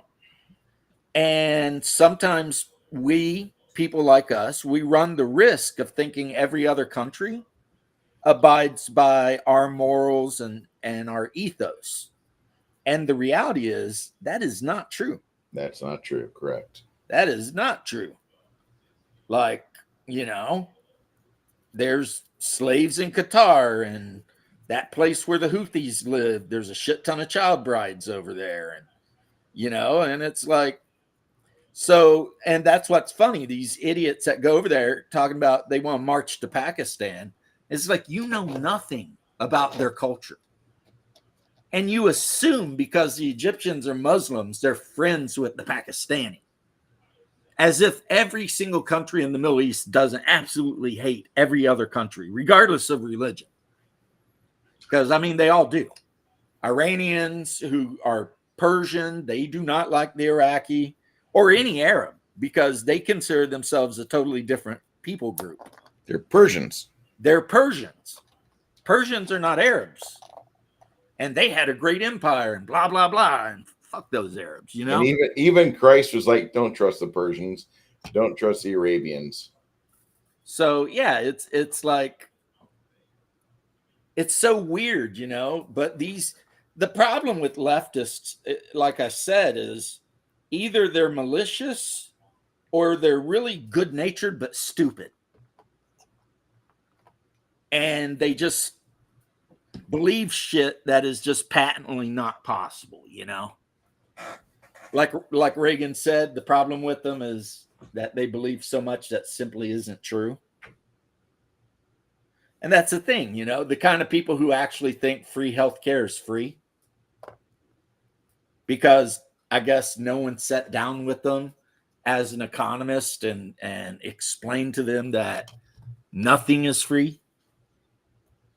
Every single resource in the entire world has to come from somewhere, which means somebody pays.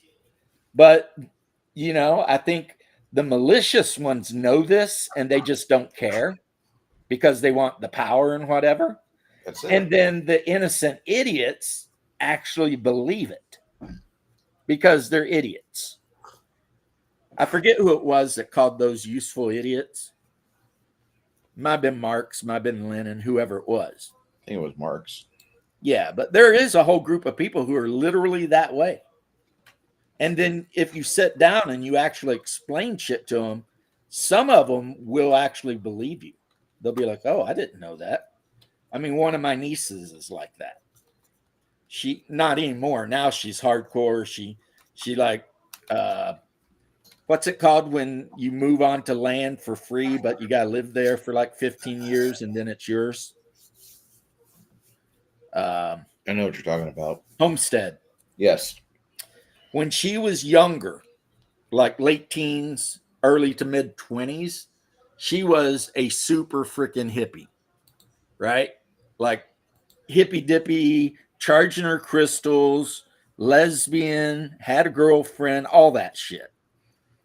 And she believed all the stupid shit I'm telling you, right? Mm-hmm. And then, we would talk all the time because, of course, I love my niece. She loves me. And so we'd talk about stuff, and I'd just be like, that's just not the way it works. And she'd be like, what? And I'd explain it, and she'd be like, really? And I'd be like, yeah, think about it. And then, she would. And then at some point in her mid 20s, she met a Amish guy that had left on Rumsburger or whatever they call it and decided to stay. And so the lesbianism, that went right out the window. And the leftism, yeah, that's gone. You know what I mean? She got a factory reset. She got factory reset hardcore. She married this Pennsylvania Dutch guy whose name would be Mike, but it's not Mike, it's Mickle, which apparently is Pennsylvania Dutch for Mike. Yep. And they're having babies, which when she was young, she's like, I'm never having any babies. I don't want any babies. They're having babies. They're homesteading in the wilderness. They're building their own house with their own hands. They have been for like whatever. She walks around her property armed to the freaking teeth. Like she owns an AR and pistols and all this kind of shit. And she's like super pro gun, super pro get off my back, super pro.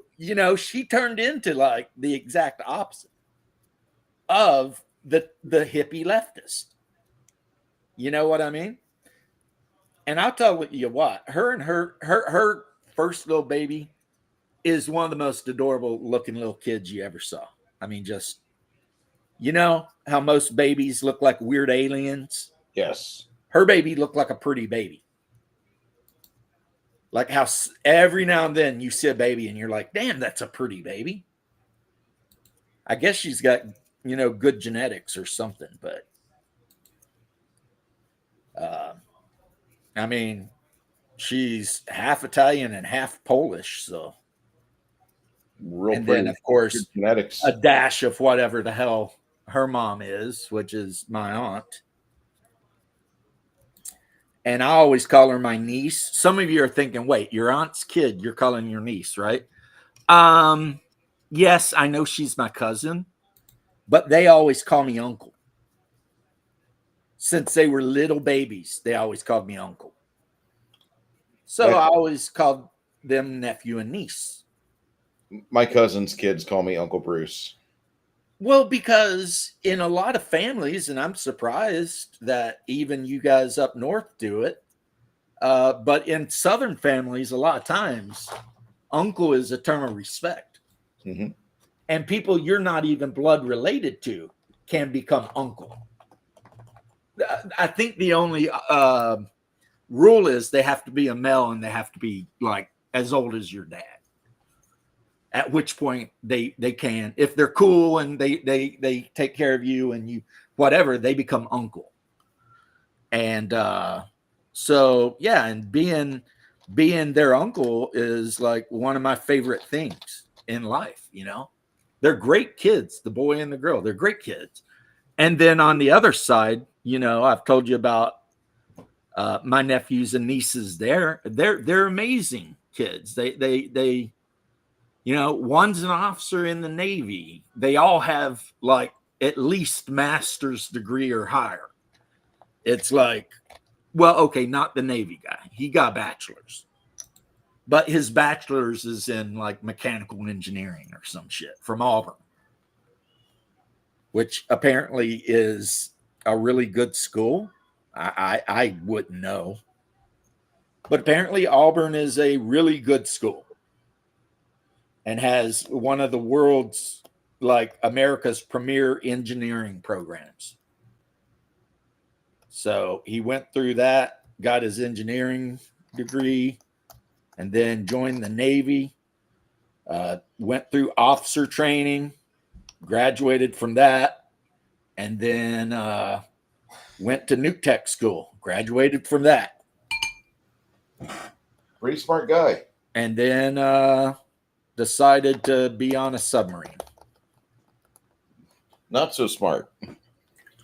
Well, the thing is, his dad was a chief petty officer, did 20 something years in the Navy, and was on a submarine working in the nuke tech part, but he was enlisted. But he had went through the nuke school. So he was, I think, an E7. So I don't know which that is, senior, chief petty officer, or whatever.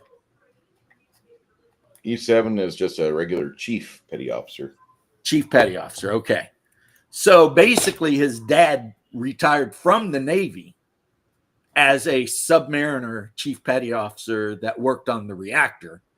And he pretty much one-upped his dad because he's doing almost the exact same job, but he's an officer. But his dad's a genius too, though.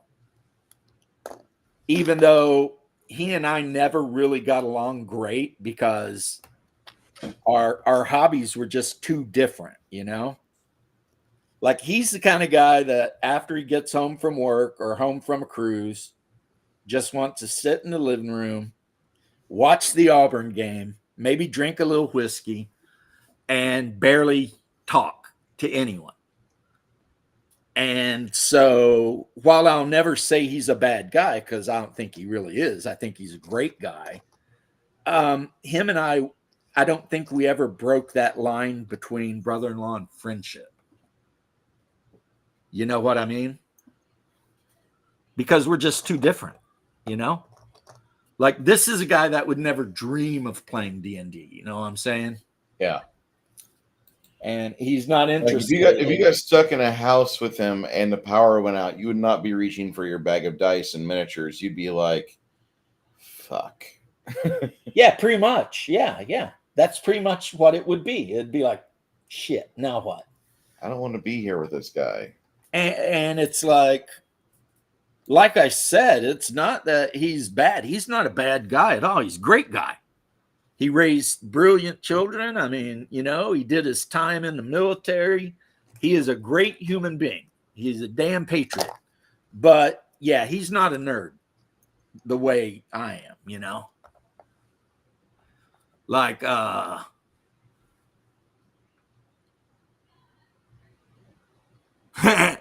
Daryl, I am the opposite of that. And I think it's because some people, including my wife, would say that I am the eternal optimist. Like, no matter how bad something happens, I'm always ready to get up and do the same stupid shit again. So, you know. Do you have an hour for 10 hours available? Maybe. Why? What do you need? Okay. Have you seen that show Landman? No. Okay. Do you like Billy Bob Thornton and Allie Larder? I don't know who the second one is, but Billy Bob Thornton is in a shit ton of good movies. Have you seen the show Varsity Blues? Is that the basketball one or the football one? Football. Yes, I've seen that. Okay. Remember the girl that puts the whipped cream on her titties and says, we're going to have Sundays now? Not really. Okay. Well, that's Allie Larder. That was 28 years ago. I mean, bear in mind, I don't generally watch sports movies. Okay. This was Or back sport. in 97 when things were different. Yeah, Allie Larder looks the fucking same. And Wow. she's supposed to be Billy Bob Thornton's ex-wife in the show, which they eventually do kind of get back together. But Landman, it gave me the first hope for fucking television since The Wire, and I've been looking for a show that is as good as The Wire for over 10 years. Yeah, you've been going on about The Wire for a long time.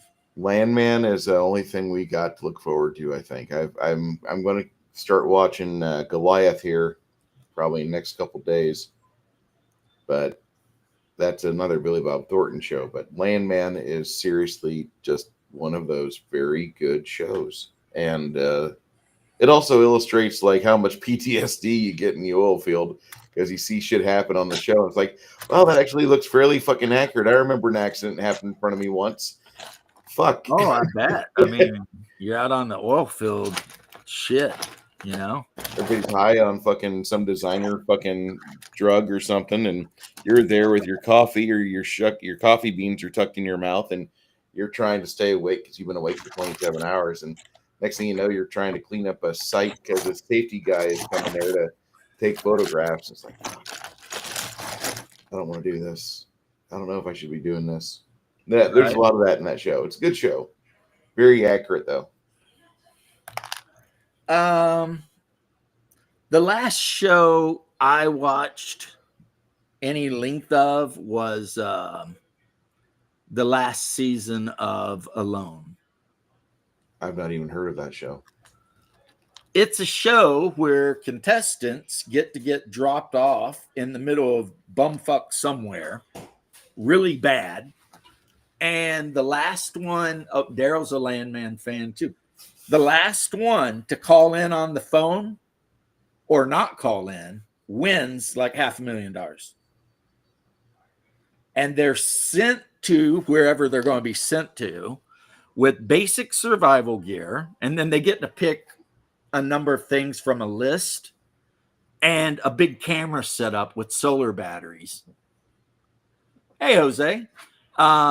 And they basically get to try to survive. There's 11 seasons of it. The last one, they were in the Arctic Circle in northern Saskatchewan, which is kind of crazy. Not a friendly area. No. Not a friendly area at all. Yeah, one of the guys killed a moose, and so he was good on food for a while at least, because he managed to kill a moose, because it changes depending on where they're sending them. But in this particular season, they were allowed to bring a bow and arrow if they wanted. But they only got like 4 arrows or whatever, right? And if they lost all their arrows, well, tough luck, you know? Sorry about your luck, basically, right? So that, you know, he managed to kill this moose, but then he had to fight with like a wolverine and a mink, who were both sneaking into the place where he is hiding the moose meat and eating all the organs and all the fat from it, which is what he really needed, because apparently lean moose meat, you could starve to death eating it. Yeah, you don't want to eat the lean spots. Yeah. So, you know, he's trying to keep this marmot from eating all of his freaking moose and wolverines. And then this other guy who was a Newfoundlander or whatever, he's like trying to ice fish with like, you know, bits of string from 550 cord and shit like this. And it's crazy too, because they'll be filming themselves, and like one of them be like, man, it's been like 4 days since I had something to eat. I really need to get something. And I'm just sitting there like, oh my God. Chewing on a piece of jerky or something.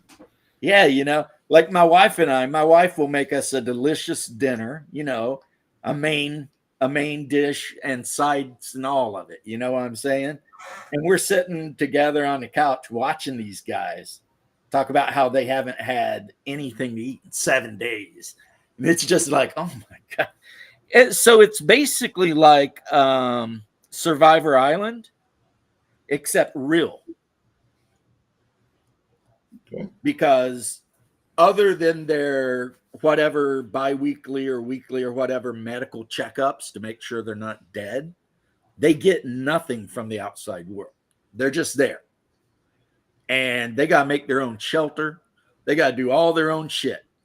Like one guy, he lost the competition because he called out. And it was because at some point during the competition, he lost his fire starter. You know, those magnesium rods that you can scrape your knife against to get your sparks. Yeah, he had it. He lost it. He tried for like 2 days to start a fire like the old fashioned way, you know, friction. Couldn't get it going. So he had to call out. He lost. They came and picked his ass up off the island, and that was that for him. One guy, he caught a shit ton of fish, but then he wanted to ration the fish. So he only ate half of a fish a day, and he must have had 50 fish dried hanging in his shelter. They come in to do a medical check. They had to pull him off the island because he was suffering organ failure because he had starved himself to death trying to save the fish. I don't know what type of person it is, but I would not be hoarding food in that situation. If I killed something, I'd be gorging on it. That's what I always tell my wife. The dune theory, right? The best place to store water is in your body. But, you know, this guy literally starved himself out of the competition. And it was so sad because he was crying and he was begging the doctor. He's like, don't take me out. I'll eat more fish. I'll up my rations. And he's, you know, trying to really, because he wanted to win, you know, and they're like, we can't do this. You are going to die. Yeah. You know, and it's like, man, you just feel bad for the guy, right? And when you watch the show, there's a bit of that goes on, you know. You're watching this show, and these people are literally just starving themselves to death. They did it to themselves. I'm not going to feel that sorry for them. Yeah, I mean, it was a choice he made, but I still feel bad. He could have won if he would have used common. He might have could have won. I don't think he would have. He could have, maybe, though. What happened is the other guy who was a divorcee who really wanted to win the money so he could, like, take care of his kids and stuff. He figured out a way to fish and catch crabs. What? Yeah, like Dungeness crabs or something. Nice. Like there was this big kelp bed near where he was, and he could jump off and go down these rocks to get out there. And he figured out that if he hung a string with a little bit of a bait on it, the crab would grab it, but they're too stupid not to let go. So he was just pulling crabs up, and he must have spent the last month he was on that island just eating crabs nonstop, which he said he is starting to get sick of. But I've heard that has all the nutrients you need. And so he's eating all these crabs. The other guy is starving himself to death trying to save fish. And yeah, that's just how it went down, man. They do occasionally have women on the show competing, and some of them have done pretty darn good, but as of yet, no woman has ever won. So, you know, one girl from Alaska who was kind of a thick, muscled up girl, she came close, though. She came close, but then I think she stabbed herself in the leg. Not on purpose, obviously, but, you know. You know what I mean. She was cutting something or something, and a little bit of a stabberoo. And it was like, well, damn. That happens actually a lot. like the last season, this guy was walking. He had like one of his arrows in his hand, and he wasn't paying attention, and he tripped. And when he stood back up, the arrow was in his thigh. That's Like, and it was one of those razor head arrows, right? Razor tip arrows, and you couldn't see the tip. razor tipped arrows. You've never seen those? Like you shoot them out No. of compound bows, a hunting arrow. Okay. This has got a big broad head made out of steel that's razor sharp. And it was all the way in his leg. Like you couldn't see the arrowhead. You just saw the arrow sticking out. And he pulled that thing out and he's like, yep. And picked up his freaking sat phone and was like, this is so-and-so, come and get me. And they're like, okay. Because, you know, he had an arrow. And that thing, I mean, the razor tips for deer hunting and stuff, some of those broadheads are like an inch wide, you know, from edge to edge, and maybe an inch and a half long. So, I mean, think about that wound, you know, at least an inch and a half deep and an inch wide, right in your thigh, just right in the top of the thigh. Just, and maybe even deeper because, you know, I don't know how far it went in, but anyway, you get the point. That is some messed up shit right there. Huge. Yeah, that is a nasty wound. And you definitely don't want to be sleeping in the dirt, living in a tent that you made out of pine needles in northern Saskatchewan with something like that going on. Because you will get infected, and then, you know, hopefully you manage to call in. Otherwise, you just die. That's kind of how that's going to go. So, yeah. But anyway, if you like actual live shows where people are trying not to die, that's a good one. It's a really good one. I'll have to check that out. Yeah, it's something. It's the only it's the only like show like that, you know how you got like Big Brother and all that. That is the only one of that type of show that I can stand to watch. Like I can't watch any of those other reality shows because I think they suck. But that one, I can watch that one. Anyway, I think it's about time to head off, Bruce. It is. So I will chat with you and everyone else the next time we do.